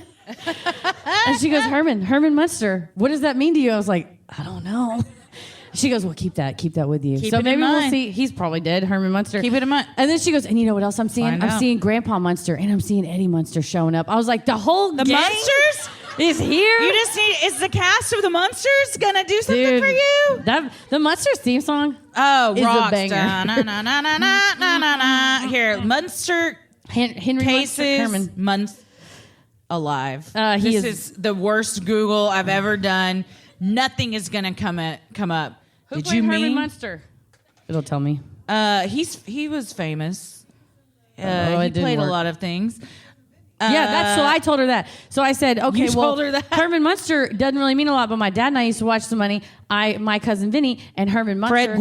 Fred Gwynn. Herman Munster plays the judge and My Cousin Vinny. She's like, that's probably what it was. That's what it was. Yeah. That's what it was. And so I go, He is no longer with us. rest in peace, sweet prince, sweet Fred Gwynn. He passed at 66. Well, she said, Yeah, I was young. 2003. she goes, well, do you have any questions for me? And I said, I feel like, so my dad passed away in fall of 2017. And I said, I feel like it's about 6 months after that, everything in my life started going really well. So do you think maybe he's my spirit guide? And this is where I can relate to people really going, because I desperately wanted her to say yes. I was like, is he guiding my career and helping the show and like helping bring all you wonderful people out here to see me and doing all the great things so I could stop being a lawyer? And she goes, some people are just lucky sometimes. And I was like, so I appreciate she told the truth. She was Straight like, up. I She have an could have. opportunity to blow smoke up your ass. Well, I'm just going to tell it like it is. in that moment, she could have been like, all of that was your father. Uh-huh. It was. And that was what, I mean, she's like, she's got the spoon and the ice cream and my tongue was out. I was like, ready? And she's like, nope. And I was like, Not it, all right. not it. But this is the She thing. told me my dad wasn't around. Yeah. She said my dad was with me in the room, but she said he didn't have nothing to do with that. You're just lucky. And I said, this is where I'm going to blow your mind. Oh, shit. This blow is what your I haven't heard yet. fucking mind. Can't wait. She said to me, she goes, well, do you have two gentlemen? And like I said, one's my mom's dad, I think, and then one was my dad. And she goes, I'm also seeing a leprechaun around you. Shut up! What? I go, what? And she goes, that's where your luck comes from. She goes, that's where your luck comes from. I didn't mention Irish. I didn't admit she can look at me and make assumptions. That's all fair. That's fine. But she was like, yeah, I can see that. Clearly, she's never listened to the show. She goes, you got a leprechaun around you. That's why you're so lucky. I go, when I was a kid, and this makes me want to throw up. I'm so embarrassed to tell you this. But when I was a kid and I wanted things to happen, I used to say, the luck of the Irish. Stop. It was... you've told me that. Cringe. I cringe to think of little Heather being like, pick me. And I'm like, the luck of the Irish. And they're like, we don't want that bitch on our dodgeball team. She's over there whispering about the luck of the Irish. What the fuck? So, yeah. She goes, I just Even feel... the Irish don't say that. They No. don't say it. You know who Look says at the that? Irish, that's just something on a dish towel. Fucking nobody says that. No T-shirts, one. novelty T-shirts sold at a parade say that. Yeah. Not a Yeah. real person who's No. 35 years old and a former lawyer. I guess still technically is current. it evil? No, she said beware? No, she was like, that's part of your luck. You're Well, lucky. maybe this will because help have- you with your fear of leprechauns. I'm telling you, after I watched Leprechaun Goes to Las Vegas, now as an adult, I now love the leprechaun. Okay, I'm glad. Love You've the turned. leprechaun. If I ever met the you've grown. leprechaun, I would lose it. Because that's when he goes, The actor? yeah, Warwick Davis. I don't know. He's still alive. guys. He's doing good. He's doing good. He's He was- okay? people were tweeting Herman him Munster about our isn't- Leprechaun show. So the Leprechaun Las Vegas, you got to watch that because that's when he goes, watch out, Vegas, I'm taking over. Ha ha! And a real line in a real movie that they really filmed. Yeah, he's doing great. He got is kids. alive. He's doing alive. He's unbelievable. okay. Yeah, he's good. He's doing good. great. He's thriving. That's what we want. Warwick Davis should thrive. He deserves it. He's had a career. She told me, she goes, I don't know, I just see a bunch of like people around you. They're relatives, but you might not know them all. But they're showing me like a cannon. Wait a second. And now they're telling me like, do you know the AC/DC song For Those About to Rock? And I was like, yeah. And she's like, is that the album with the cannon on the front? And I was like, I have no idea. It is, because we looked it up after. And she goes, when you get in the car, the first thing you need to do is play For Those About to Rock, because somebody has a message for you in that song. You need to listen to the lyrics. I was like, I absolutely will. Okay, I'm going to read this and line by then we line. got in and we listened to them. We were rocking to the guitar beat, so we're stripping away the instrumentation. Okay. We're going to focus on the message. We roll tonight. We're on tonight. Till the guitar bites. Are these the words? Yep. Stand up and be counted for what you're about to receive. We are the dealers, and we'll give you everything you need. This is like what we should have said before we came out. Hail, hail to the good times. We should have played this song. When they were like, do you have a song you want? It should have been this. All hail rock and roll. Or what this is it has called? to be the song we leave to. This sounds like, with no rockin' music behind it, like a chant that you hold hands with your buddies around the lake and say, hail, hail to the good times. Rock has the right of way. We ain't no legend, ain't no cause. We're just living for today. That's us, baby. Then they salute me. Yeah. Yeah. For those about to rock, we salute you. Yeah. That's you. A lot of those over and over. They're still saluting. Pick up your balls and load up your cannon. Hell yeah. Woohoo! That's what we're saying now. Pick up your balls and load up your cannon. Absolutely. Done and done. Well, yeah. So that was our experience, That was our Cassadaga experience. at the wonderful Cassadaga earlier. That's our episode. But if you've been to a live show, you know that that is not the end of our show, because we like to hear from you guys in the audience. Round of applause if you're one of our Patreons. Thank you so much, first of all, for your support. We could not do this without you, but you're familiar with this bit. It's called Judge Christie. We do it on Patreon. We do weekly bonus content, and this is one of the things. I have my gavel. Ready? Now, I accidentally left the thing you bang the gavel on at my house. So last night I used a bottle cap from a Corona that was opened with the parrot bottle opener from Heather's Crocs. What a weird sentence. No one ever thought they would say or hear. No, never. But so I think I'm just going to do that again. I think it's a good plan. I think we got to, if a lovely server at the Improv wouldn't mind bringing us a shot of 1800, whatever your best tequila is. The finest tequila. Whatever your highest tequila is. You're If Florida we crazy. could get 2 shots and then a Corona with lime, we also got to have salt.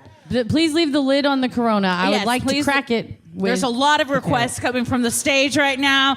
And they're like, these bitches. They were very Yeah. cool until they got on stage and started demanding stuff. It's fine. It's fine. Except for right now. Sorry. Yeah, we're always like, we don't need anything. And then we get on stage, we're like, we need everything right this second. And we've told nobody You have about plenty this of ahead time. of time.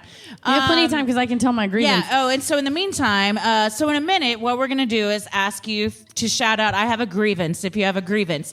The only rule we have is no bummers. No bummers. But a petty grievance that either involves society, somebody you have here tonight, maybe they're not here, and then we will rule on it. And my jurisdiction's global. You cannot appeal, and all rulings are final. Mm-hmm. It's the highest court in the land. So thank you. And Heather is my trusty bailiff and law clerk. She fact checks everything. I do. And she also likes to get us started with her own grievance I wrote in the it down. meantime. You wrote it down. I wrote it In down. I didn't all wanna forget. caps, it says grievance is the It's title all of this caps. note. I love it. Okay, what is your grievance, Heather? Your Honor, I would like you to rule. This is a personal grievance. I got beef. It's me and someone else. Okay, is And it me? No. I would, Okay. I would never. So I live in a house that I bought myself. Very proud of myself back in the day when I was a there lawyer. for it. You helped me pick it out. I let your baby crawl through because I love Ella and I think she is an intuitive / baby witch. And I took her to one house and she freaked out and I was like, this is a death house. You can feel it. Shit went down. But she came in my house, the one that I have now. It's delightful. I have neighbors in my house. I don't think they listen. And if so, I hope they do, because then they can hear this and they can hear what the judge has to say. So I have a yard in the front that is dirt and gravel. Oh, yes. And yes. I don't know why. I moved in with a dirt patch. The market was good. It was a good deal. I took it, right? I don't go on the front lawn, so I don't have pride in what I own, I guess, because I live in a dirt patch. What happens if you live in a dirt patch is the shit erodes down the dirt patch and creates a sludge hill at the bottom of your yard. That's what the kids are calling it in the neighborhood They're like, now. go make out on Sludge Hill. And I'm like, get off my lawn. They're like, that old woman over there on Sludge Hill. That old hag Careful. with her- She's a real witch if you can get over there. So I got a nasty gram from code enforcement recently that, what day is it? Fuck. I had to clean it by July 16th. Thursday. What's the you 14th? got 2 days. I got you time. got 2 days. We're going to go. So we had to shovel all this dirt up.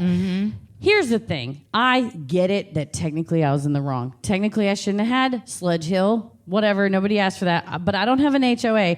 And the code compliance officer, I believe, came because somebody called him. 100%. And you know how, like, you hear about killers returning to the scene of the crime afterwards while the investigation's going on? They're like, hey, what's going on? I was just passing by. What's going on here? My neighbor walked out while Paris, thank you very so much. much. Thank you. Thank you very, very much. I appreciate it. Wow, thank you. Wow. Oh, hell yeah. All right, I'm Y'all gonna are crack the amazing. All right. Thank Look you. at those limes. I'll- That's when you ask for limes. That's what you bring. That's right. Thank you. Don't bring me one lime. So as Paris was out shoveling the dirt, the neighbor next door came out and was like, oh, I guess we got some dirt over there. Paris is so nice. Was he just watching out the window? Oh, yeah, enjoy the view. Yeah. Watch, first of all, Is this you're welcome. when he walked back in and Heather goes, you look like a man right now. Man right now. Who's all sweating and everything. But yeah, he came out and was like, oh, I see you got a lot of dirt there. So what do you do about your lawn? Like the last people didn't. And Paris came in and goes, hey, our neighbor was so friendly. He came out while I was shoveling the dirt. And I was like, Sunshiny Paris. that son of a bitch. And he was like, what? And I go, that is the motherfucker that called code compliance on us. He returned to the scene of the crime. Fuck him. Fuck his wife. Paris was like, oh my God. Okay, but also his wife, when Paris first moved in, Paris and Heather What had, all white bitches love? Calling the cops. And that's what they did on my house. They were driving off to go do something. Heather got a notification on her phone that an Amazon package had been delivered. So they turn around, go back to the front of the house, pulls up. Paris just jumps out of the house, runs up to the front, grabs the Amazon package, runs back to the car. Well, Miss Code Compliance Gladys Kravitz was like, leaves here's the thing. a note for Heather saying, I think somebody may have stolen the package, and then has the audacity to go, it was a white man. Bitch, no, it wasn't. It was my husband. You know I watched what you it. saw? I Don't try to facilitated. act like you're woke all of a sudden. And then she goes, by the way, they said they're going to come by your house. I was like, you have dispatched officers to my home? And she goes, why don't you call them and tell them not to come? I was like, no, you've given me a chore. I'm not doing either of those things. So the police come. I walk out front and I close the door behind me. I was like, babe, you stay inside. You got nothing to do with this. And they're like, we had a report of a package thief. I go, it was an inside job. And the officer was like, yeah, that makes sense. She goes, we ran the plates that the lady gave us. I go, it came back to me. And she was like, yeah. I was like, I stole my own porch mail. So with the backstory that his wife is a cop caller, he's a code compliance caller. Here's the thing. They're the neighborhood complainers. Two things they could have done for me. Because A, I have a Ring doorbell, so I'd see if somebody stole it. It's my package to call the police about. And if you really care about the issue and not about getting people in trouble, the guy was coming out and being like, maybe try this type of grass. Maybe try this. Maybe fucking say that before you call code compliance on me. This is personal and I'm very petty, okay? So it's fine. I was what they've been is the an enemy official for grievance? life. And Paris was like, just forgive it. My official grievance is he should not have called code compliance without giving me, yes, I get it. It's not cool to leave a sludge hill out. However, How was it affecting them? I don't know. Because they could, yes, there's a lot of dirt on your sidewalk, but you could walk in the street to get around it. If you were a child and needed to walk down the path. Or the grass. Or Yeah. just give it a little hop. Okay, Yeah. I get it. It's There's a ways nuisance. around it. I'm the nuisance neighbor. I get it. But I just wish, and I think he would have fostered a stronger connection betwixt us by knocking on the door and going, listen, I just want to let you guys know. Which, by the way, she did another thing. I put something out, and she was like, "You're going to get a ticket for that." I'm like, "Oh, am I? Who are you calling?" Mm-hmm. I think it would foster a better relationship if you just knock on the door, or even she likes to leave notes. And as a fellow note leaver, that's fine. I get it. I've left my fair share of bitchy notes in my day. She could have left a note and just been like, FYI, hey, your dirt is actually against code compliance.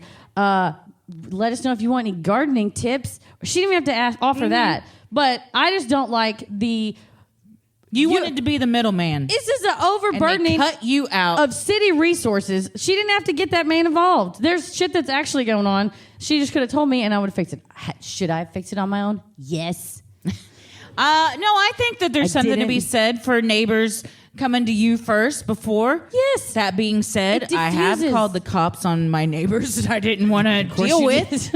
So I get it. Yeah. But it was also like an apartment situation. Yeah. And I was living by myself and young and stuff. And it was like dudes upstairs. So I'm not going to go up there and like confront them about how they're banging around at 2 in the fucking morning. But, and I didn't call the cops. I called the apartment complex. Oh, yeah. So but they could have easily come over. That's a neighborly thing to do. Would have been like, hey, I see you got some problems. We had a similar situation, even if you didn't. No. Just so you're like, then you know that they are aware, so you're more likely to do something about it. Yeah, which I'm, as nosy as they are, I should have already thought, I should have seen this coming, but I didn't, okay? Well, now you got a $2,000 fine on your hands if you don't get that shit off your sidewalk in 2 days. And then my husband... $2,000. $2,000 for Sludge some dirt. Hill. I wasn't even charging tickets to Sludge Hill. I'm going to put up a fence around it. You should. And the kids are going to be like, where'd Sludge Hill go? And I'm like, ask her. So I think that's my grievance, is that in the situation where you do see a minor wrong. Again, this wasn't injuring anyone. It was unsightly. I'll give you that. But I would argue that the way to foster connections and build bridges is not through sending in the troops for I would something. agree. You know what I mean? I agree. Like we could have been friendlier. Well, not anymore. Yeah. Well, and I this is remember also everything. predicated on the fact that you 100% believe she did this.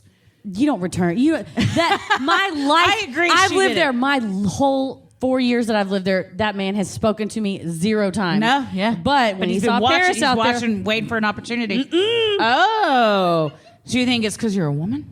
I don't know what it was for. I just think it was because he wanted called. to say, no, I agree. I think he So, called. final ruling, if you got a beef with your neighbor, go deal with it with them. You know, but cops or HOA stuff is the last resort. That's like I said, code compliance. There probably is real stuff that they could be doing. That he's just like. How about that woman with the freaking Confederate flag in her front yard down the street from me? It blocks That's out who we the need to be sun. calling code compliance. Not just a flag, an erected flagpole that's like 20 feet tall, huge, in cement. It is a statement. I can't prove it, but I think she got that flag from a car dealership. It's that big. Like, it's huge. 100%, yeah.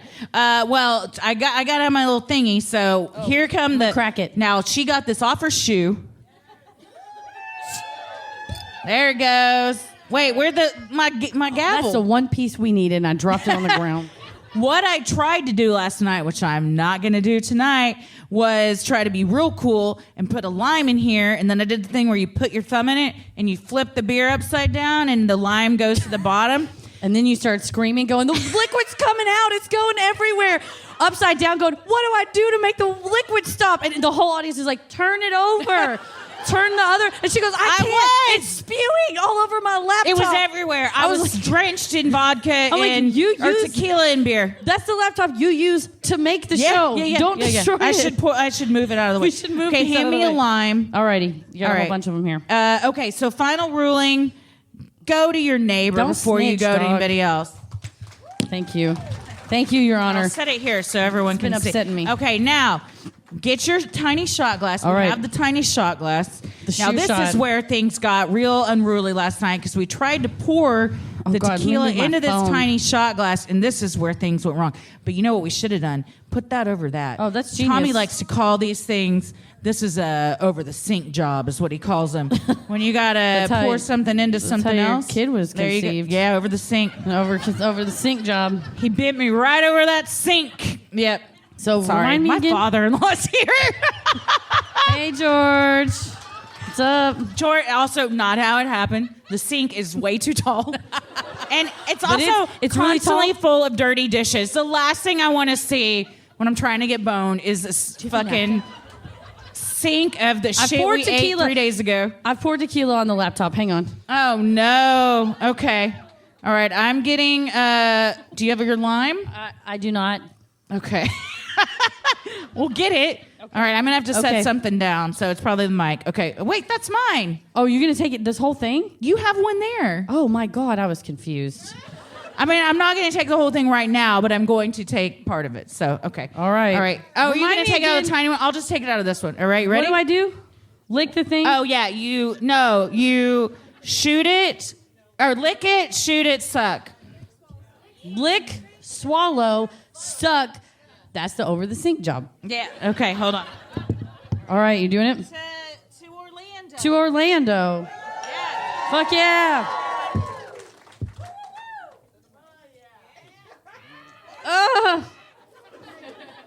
Why, God? Why?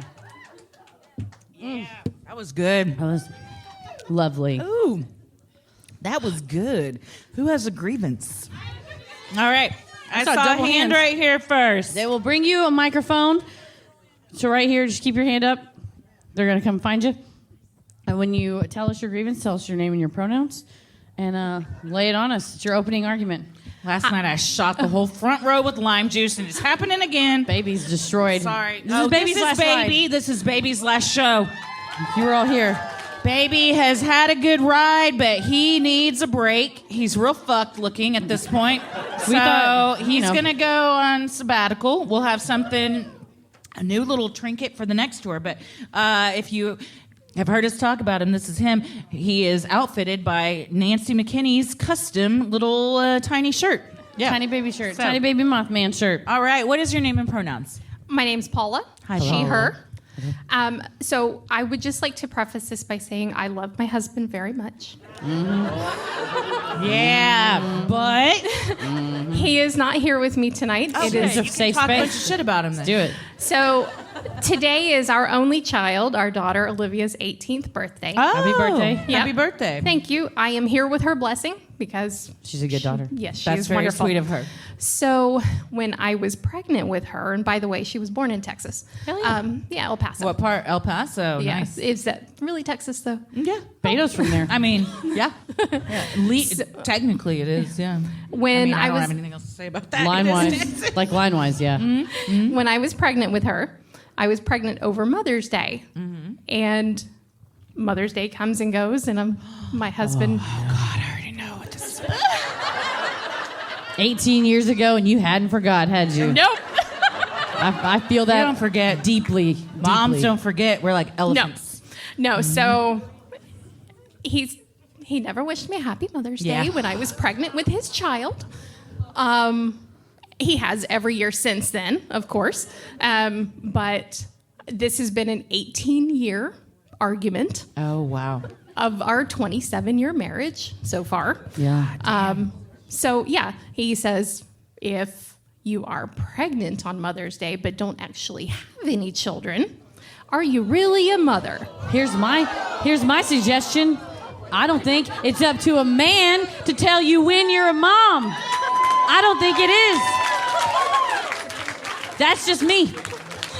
What do I know? I only took an oath to swear to protect and uphold the fucking Constitution. What do I know? Well, thank you. I did tell him that your ruling is final. Whatever go. happens, I'm going to make him listen to this. So, I like it. Because there's been some shit. 2004 is when your daughter was born? Yeah. Thereabouts. There's shit that people did to me in 2004 that you come up on Facebook. I'm like, fuck you. And I'm not married to him. So I feel this deeply. Yeah. Never let it go. Man, I'm real torn on this for the following reason. I had to take a shot because, She had to. I mean, we all know what. Yeah. So, as a a feminist, I want to say, no, you shouldn't have, because that wasn't a child yet. I know. And until you had the baby, you're not it's not a child. His But argument is as a if you petty can't claim it mom- on your taxes, it didn't exist. What? Maybe. If you couldn't claim it on your taxes? Yeah. Well, that's a good point, because in the state of, I'll tell you right now, there's a case in Texas right now where a woman got pulled over by the cops in the HOV lane, and she said, look, bitch, you want to say this is a person? Well, I'm riding in the fucking HOV lane then. So, She's playing 4D chess. should we be able to claim a fetus on our taxes if they're saying it's a person? Yeah. How does your husband look? You can't in have like it. You can't have your cake and You eat can't it have too. it both ways. How does your husband look in like a black robe? Like, would he be interested in joining the Supreme Court? Like, what do you mean? Because he sounds like he's got some good ideas. All I'm saying. I will say, from a husband perspective, if your wife likes a thing and wants to celebrate a thing, your job is to celebrate that thing. So Yeah, even that's if true. it's like, I hate Valentine's Day, and your wife's just like, I want You my gotta friends. suck it up. Otherwise, you're Roy from The Office, and everybody else is getting gifts, and Pam is just sitting there sad. And then we all know what happened to Roy and Pam.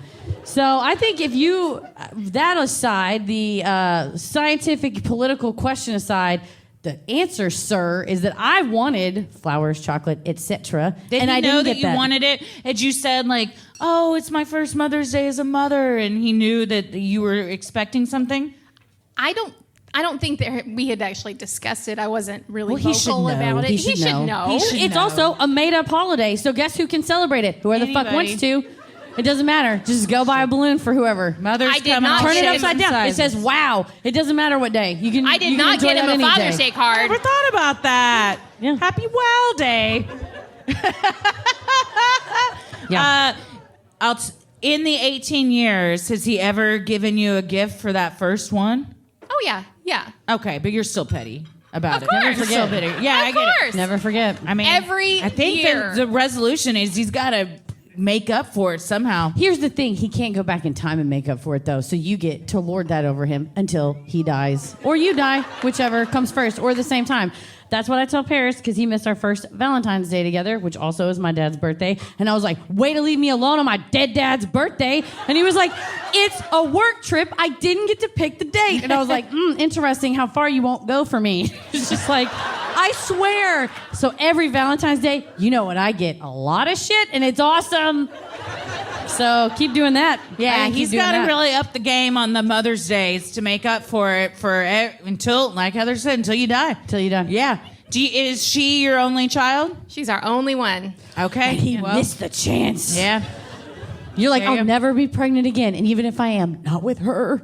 Yeah. It won't be my first. No, you're first. Yeah. Yeah, that's a great thing. To I just- had the same beef with Tommy, but with our dogs. I always felt like I should get Mother's Day gifts when we had just dogs because I was a mom to them. And I would get him Father's Day stuff from the pets. Yeah. And then I wouldn't get shit. And he's like, what are you talking about? Yeah. I'm like, you know how many people, like, those are their babies. These are our babies Yeah. right now. Yeah. Never I did. am only a dog owner now, and I don't do that because I don't feel like Lucy is my baby. She is a rude roommate that lives with me. That I'm like, what She's are the we? warden. Yeah, I'm like, are we best friends or what? And she's like, I don't know. I'll tell you later. So yeah. You're still trying to get in good Yeah, with there's the not a goose. baby, Yeah, mama he's baby. got to spend the rest of his life making up for it. That's the only solution. 100%. And he should take a hint from your daughter, who was gracious enough to let you come tonight Yes. on her birthday. So, yes. Happy birthday. Happy birthday. And what's your daughter's name? Olivia. Hello, Olivia. Olivia. Thank Happy you for birthday. sharing your mom with us tonight. Nice. Thank you. Yes, thank you. Thank Who else has a grievance? Oh, wait, let's over see. here. There's so many people pointing at I'm gonna let you one pick. person, so I got a feeling this is a good one. You had this. You've been talking about this for days, haven't you? We'll do you in the front and then the person in the back as well because we sort of pointed Okay. in that Yeah. direction. So So I am here with my husband. okay. What's your name and My pronouns? name's Tracy, pronouns Tracy. she, her. And we have our schedules typically don't work to where we can have evenings together. He took off to come tonight. Thank you. So I split my weekend to where I have one night off with him and one night by myself.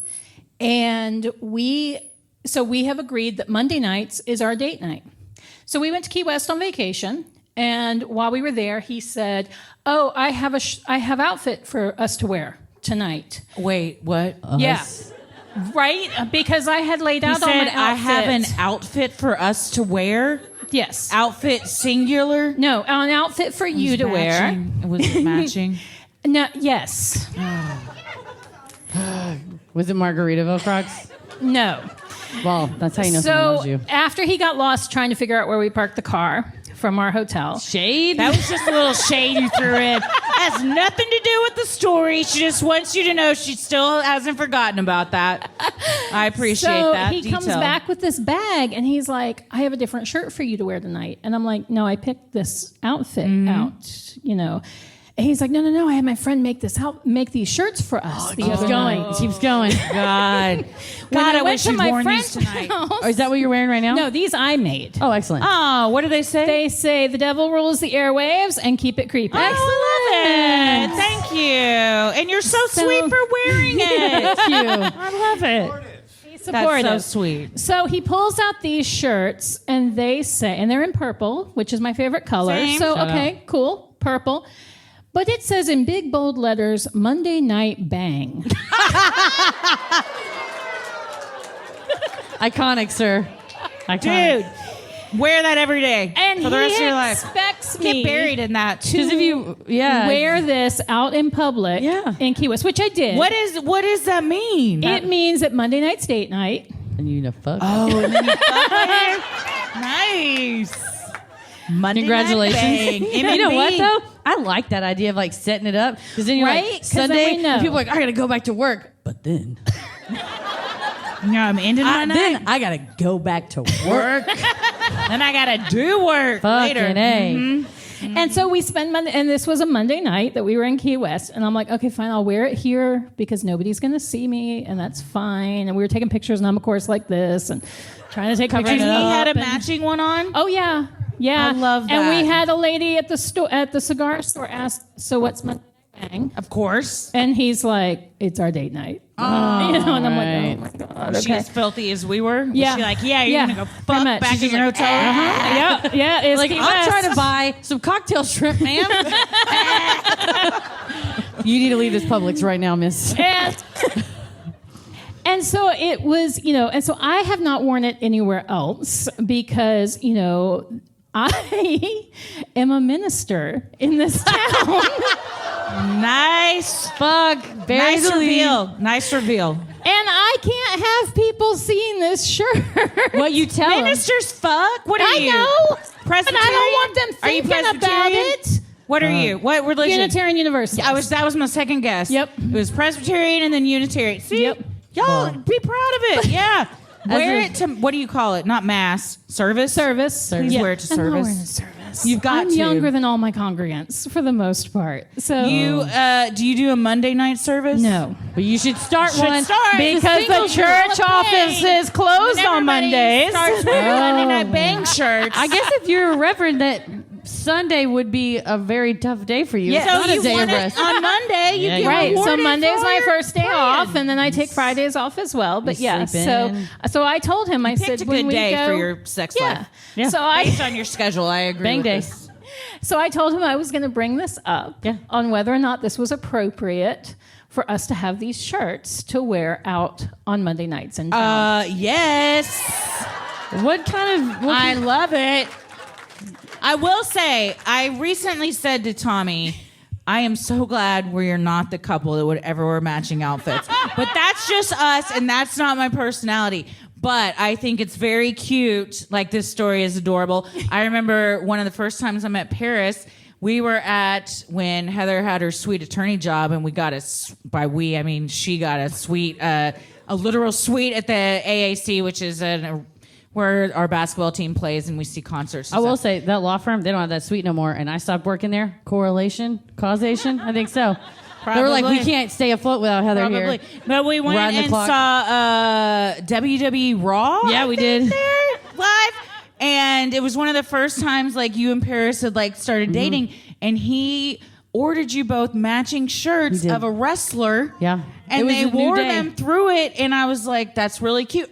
We're never gonna do that, babe. But I appreciate it's cute for others. We are So- matching. We're a matching couple. We wore I Love You, I Know, Star Wars Those are tees. our wedding rings. Shut up! In Arabic.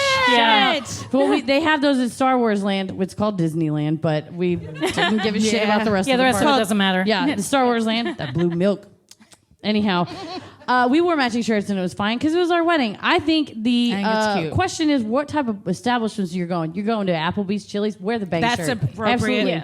But if it's just like a 5-star dining establishment and you maybe don't want to get I'll tell you thrown what, out. anywhere you could wear these Crocs, you can wear that Monday night bang shirt. I mean, too. this is Florida, so that's everywhere. Not, that's It's everywhere. Anywhere you want to go. Yeah, that is that's Florida black tie right there. Yes. Like the Canadian tuxedo. That's right. Florida black tie. Florida Florida black tie. Crocs and the Monday night bang t-shirt. I love it. And I think your husband is, I think you're very sweet. He is sir.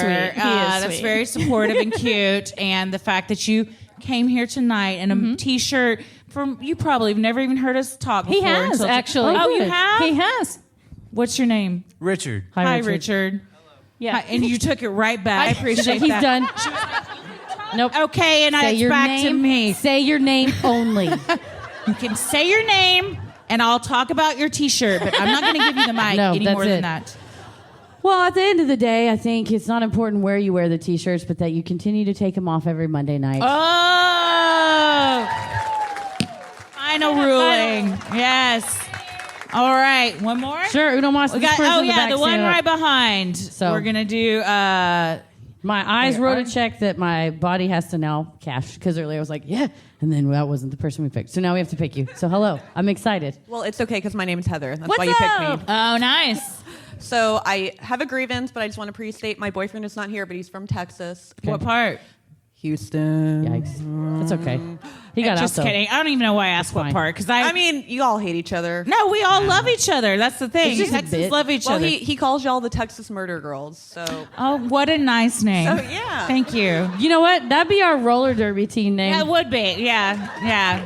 If I had a 1% of me that wanted to do roller derby, that would be our roller derby name. I like skating. I don't like people whacking into I me. have had many friends on roller derby awesome. teams, and I've hung out with all the girls and gone to, and it's just, I'm not that tough. It's okay. I am not that tough. retired roller derby when you're in a walker or wheelchair. There you go. Wow. That's right. It's Never low give up. impact. Okay, so what is your grievance So with your my boyfriend that grievance- is not here? So he's not here, but I moved last Saturday, which moving sucks. We all know that. My boyfriend is very like Paris. He's not materialistic. He can, drop anything and don't worry about it. Take it to the dump is what my husband says a lot. And I'm like, donation bin. Take it to the donation bin. And I'm not that way. There are certain items I hold on to. They have materialistic possessions to me. I love them. They remind me of great memories. Same. So we have this disagreement. We just moved. He wants me to get rid of a lot of my shit. We just moved into a house that is bigger than our last house. So I have more room. You have more room for all your shit. More room. Well, he has nothing, and we're able to furnish the house because I have everything. Oh. His one possession was the giant TV that he dropped a hammer on while hanging it. No. So he's bringing nothing to the table. pretty much, yeah. That's Because he not- did have a TV. He But dropped a hammer on a TV while hanging it? See, my thing is he did it right before Prime Day. So, Fuck. and now we're somehow getting a larger TV. Interesting. Interesting how Which- that... Because I'm also trying to think how you drop something that Right? you're doing It's like- this with, and it falls on the thing you're doing that to. And it happened Because when I was at gravity work. doesn't work that way. I was at usually. work, so I couldn't witness any of this. Okay, It well, all there you go. allegedly You had to happened. take him for his word. so. Very convenient. Right? So my biggest grievance, and he actually texted me to ask me if I was going to air this to all of y'all, and hell yeah, is do I need to give up my possessions because he is a minimalistic little baby, It sounds like you'd be living in an empty house if you did that. right? I have a He doesn't question. have anything. Possessions. Is this like vintage marionettes? No. Or like Fuck DVDs. No. Or I don't want any haunted dolls. What, yeah, what are you keeping? We had somebody at the Boston show that their partner had wet specimens of like an octopus tentacle in a jar of formaldehyde. And if they could work it out, I bet you all could. It's not that. I'm ADHD, so I have a lot of hobbies that, I've loved for 3 weeks and given up. And I've given away a lot of the bulk material, but I have a little tiny collection of my hobbies. We have a second room now. Why do I need to give them away? You have a lot of instruments. That's your hobby room. Thank you. Put all your stuff there. Can I tell them to fuck off? Yeah, I think so. It's Sure. the best. It's the best You for can a always tell 'em relationship. to fuck off. Just get right in their face. Like, Yeah. fuck off. I went to a podcast show tonight. Fuck you. Well, honestly, I do want to get his name on here. Texas murder girls, and they said to tell you to fuck off. That's right, And she's like, Gavin. guess what? Move your ass out. You got one duffel bag. That's all your shit fits in it. No, don't do all that. You want me to get rid of my shit? Where are you going to sleep? Where are you going to sit? What TV are you going to watch? Because all right, that's one thing he can take.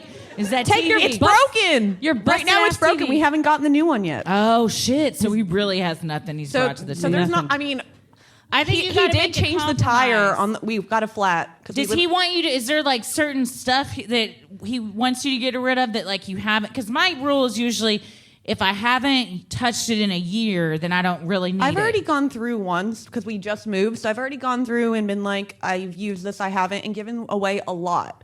That's a good step. I have also been the same size for a very long time, so why do I need to get rid of clothes that I wear? I just rotate through them longer first than of more all, people. Humble brag. Yeah, right? Damn. Second of all, congratulations. You know we Good for have an you. entire storage unit because I have so many clothes that I can't fit into, and I'm like, one day. And we had to buy a storage unit to house these things. I looked at some old Kitson jeans. You guys remember Kitson? Paris Hilton was really into it. Bought them at Ross on sale. Nice. Never fit into them once, and I recently gave them away. And I was like, I hope some tween finds these jeans and are like, vintage. But I looked at my ass and I looked at those tiny jeans and thought, there's nothing wrong with my ass. It's the No. jeans. I And recently, I got rid of them. yes. I saw this TikTok the other day of this very attractive young woman, and her shorts were a little tight, and then she like did a little shimmy, and then her shorts were loose. She's like, I just look like I've dropped 20 pounds. How did I do it? And she was like, I bought a size up.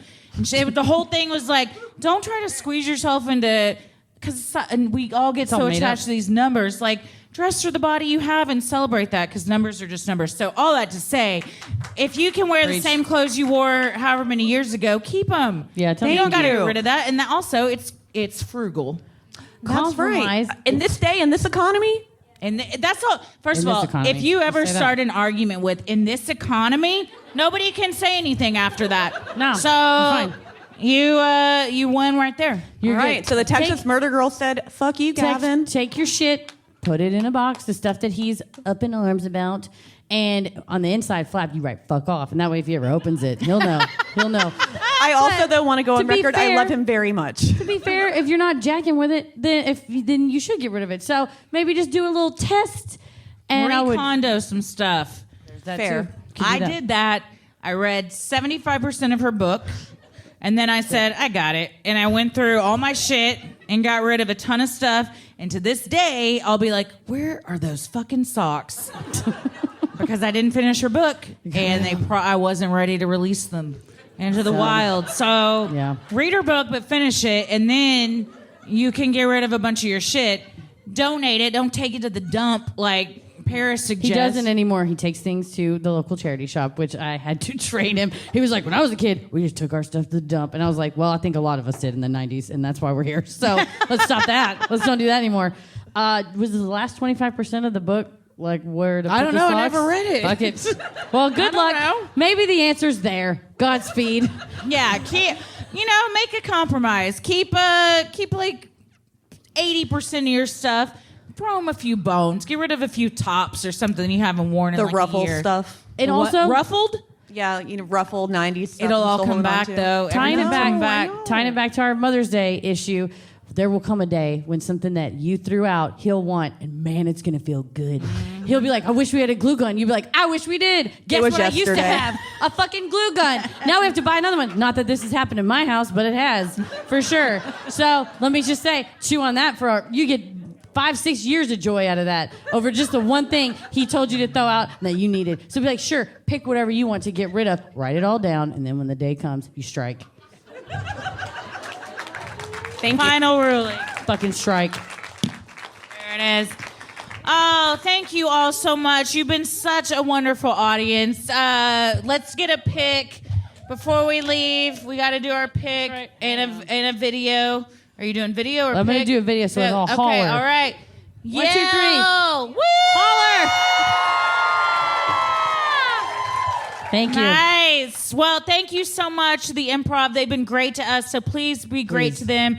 Take care of your wait staff tonight. If you're VIP, please stay seated. They will tell you what to do. If not, if this is the end of your night, we have loved. This is the last night of our tour. It's been the end of the tour. It's been a great tour. Yeah, it's been awesome. We got some fun stuff planned in the next 6 months, a year. 6 months. Yeah, we'll probably see you again soon. But until then, what? This is O-Town. Fuck yeah. O-Town? There was a band called O-Town. That's what was named for this, right? Yeah. O-Town the band? What is the O-Town All song? or Nothing is O-Town, right? What's the... Yeah, because I want it all. Or Nothing at all. Okay. All right. We would like to walk off to that song, If you please. have that. All or Nothing at All by O-Town. Whatever If it's you called. have it, I don't know. I feel like you always have it teed up if you're the Orlando Improv. That's right. But They're like, that's actually what we do for everybody.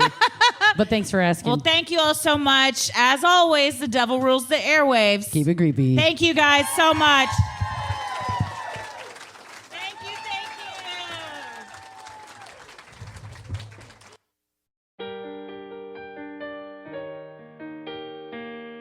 We love providing Sinisterhood to you at no cost, so if you like what you hear, consider supporting this show by donating to our Patreon. We're a small operation, creating the show for you by researching, writing, recording, and producing it ourselves. Any amount is sincerely appreciated and helps offset the cost of making and hosting the show. As a thank you, you'll also get some sweet perks like ad-free episodes, a Sinisterhood sticker, membership to our exclusive Patreon Facebook group for those in the Rolling the Airwaves and Getting Into It tier, special shout-out on the show, a monthly bonus minisode. In November, we covered the murders at the Brown Palace Hotel, which was a very dramatic murder case It's where like a Springer episode. Yes, with like lust and revenge. And speaking of a very dramatic episode, the Murdaugh case is heating up. There's been pretrial stuff coming out in the news media. So we are going to do a Murdaugh update for our December minisode. So watch for that. We also provide you with patron exclusive video and audio content. You get Am I the Asshole, relationship advice, Judge Christie, Dear Sinister, true crime headlines, and more. And the patrons in our Getting Into It tier are also able to vote on a bonus content segment each month they would like to see live streamed. It's going to be December 29th at 8 p.m. Central. You can currently save your spot, save the date, and then closer to the event, you still have time. You can sign up now, and then like about a week before the event, we're going to put up some options for you guys to vote on. So it's not too late. You can still sign up today. What else do we have going on this month on our live stream, Heather? Shut the front door. Everybody, somebody said, I can't wrap presents without this. It is our, which was so kind, it is our annual Hallmark After Dark movie roasting party. Christy and I, on our individual microphones, we are watching closely a Hallmark movie. We have the movie up. We are going to snark on the movie while you watch with us, and also snark in the chat. Honestly, it's fun to do it, you and I. I mean, this is pretty much what we do when we watch movies, but it's even more fun because all of our patrons get in on the chat, throwing out, little riffs here and there, so we all get to riff together. If you've ever seen Master Pancake, Mystery Science Theater 3000, riff tracks, anything, it's very similar to that, but we pick a cheesy Hallmark movie. So if you go to patreon.com/Sinisterhood, you can sign up Hallmark After Dark, December 13th, 8 p.m. Central, and then in the comments, you can drop your suggestion for what cheesy Hallmark movie you think that we should roast. The one we did last year was because of a couple patrons suggesting it, and man, they delivered. Oh man, it was they didn't fantastic. let us down. Well, speaking of more things you get on our Patreon, you get access to our Discord server where you can connect with other fans in real time and discuss the latest in true crime, share personal ghost stories, or just post adorable pictures of your pets. It is seriously a fantastic community. We also hop on occasionally, and we host monthly Q&As on Crowdcast where you can ask us all your burning questions. This month's is December 28th at 8 p.m. Central. So those are your 3 dates to remember. The 13th, the 28th, and the 29th, all at 8 p.m. Central. Make it easy for you. Mm-hmm. And for patrons not in the U.S., you also have the option to pay in pounds or euros, saving you the cost of the conversion fee. And I can't think of a more generous gift than a gift that lasts all year long. And that is what an annual membership for all tiers are now available on our Patreon. You give that to somebody you love. You get, first of all, you're getting a deal because you get free month of membership. So you're paying for 11 months and you're giving them 12, and they get hundreds of hours of content. One gift, people play with it here and there, look at it. This is something they can listen to all day, every day, and probably not run out of stuff. I don't know how many hours in a year, but if you're in a relationship and you're thinking, I really want this person to know that I'm committed. If you give them a gift that says basically, I'm assuming we are together at least for the next year, I think that's a pretty big commitment. And I would be on the receiving end and think, oh, okay. Well, now I feel safe and secure and I get all this bonus content. What we're doing is facilitating love, basically. Well, for more details on all of this and specific member tiers, visit Sinisterhood.com and click Patreon on the top banner. Make sure you stick around after our sign-offs to hear your shout-out. So many of you have been tagging us in pictures of you sporting your sweet Sinisterhood merch. Keep those pictures coming. You know what you can't post a photo of yet is our all-new t-shirt design. We have a brand new logo tee. It's a black t-shirt with the podcast logo on the front. It's very slick design. We're very pleased with how it came out. And we put it up on our website on Monday the 5th. For pre-order, you can go now at Sinisterhood.com and click shop on the top banner. Boom, you'll see it right there. But beneath that, you'll also see beanies, hoodies, mugs, tote bags, and even clothes for your kiddos. So go to Sinisterhood.com, click shop on the top banner. The best thing you can do to help us grow is like, review, and follow on Apple Podcasts, Spotify, or wherever you listen to your podcast. And please tell a friend who you think would like us to check us out. You can also share any episode by clicking the 3 dots in the top right corner and share topic-based playlists from Spotify by visiting Sinisterhood.com/playlists. All of this means so much to us and really helps podcasts like us get more exposure. I would like to say thank you to everybody who shared us, because on our Spotify Wrapped, it said that we were one of the top shared podcasts, and it was amazing. Text message and link sharing. So it's exactly what this is. So thank you for doing that. Thank you all so much. Keep it up. You can follow us on Instagram and Twitter at SinisterhoodPod. Like us on Facebook at Sinisterhood. You can also follow us on YouTube and TikTok at Sinisterhood Podcast. Christy, where are you at? You can see my children putting up the Christmas tree and then just playing the same Christmas song on this toy. Oh, I don't know, 150 times in a row. I at Christy and Wallace on Instagram, and I rarely post, but I frequently lurk on TikTok and Twitter at Christy or GTFO. Heather? I am on Twitter at MCK versus the world, and I'm on TikTok and Instagram at Heather versus the world. I posted a picture of my husband shirtless, or a video of my husband shirtless on Instagram. Just damn. In case with you his guys permission? Oh yeah, he was part of it. God, I haven't seen it. Is it sexual? I mean, to some. He got a lot of fire emojis from it. So, was he wearing a collar and cuffs like a Chippendales dancer? Certainly. Yes, he was. Oh, gotcha. Gotcha. Well, as always, the devil rules the airwaves. Keep it creepy.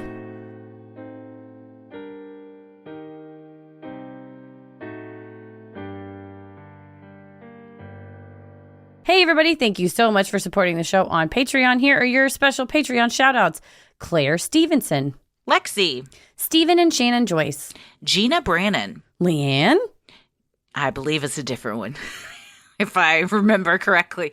Caroline Black. Alyssa Bailey. Miranda Harmon. Bonnie Ellis. Shatiria Turner. Jan Christine. Arden. Pamela Martin. Rhonda Daniels. Jordan Rouse. Thank you all so much for supporting this show. We could not do this without you. We sincerely, sincerely appreciate it. Stay safe, stay healthy, and keep it creepy. Sinister.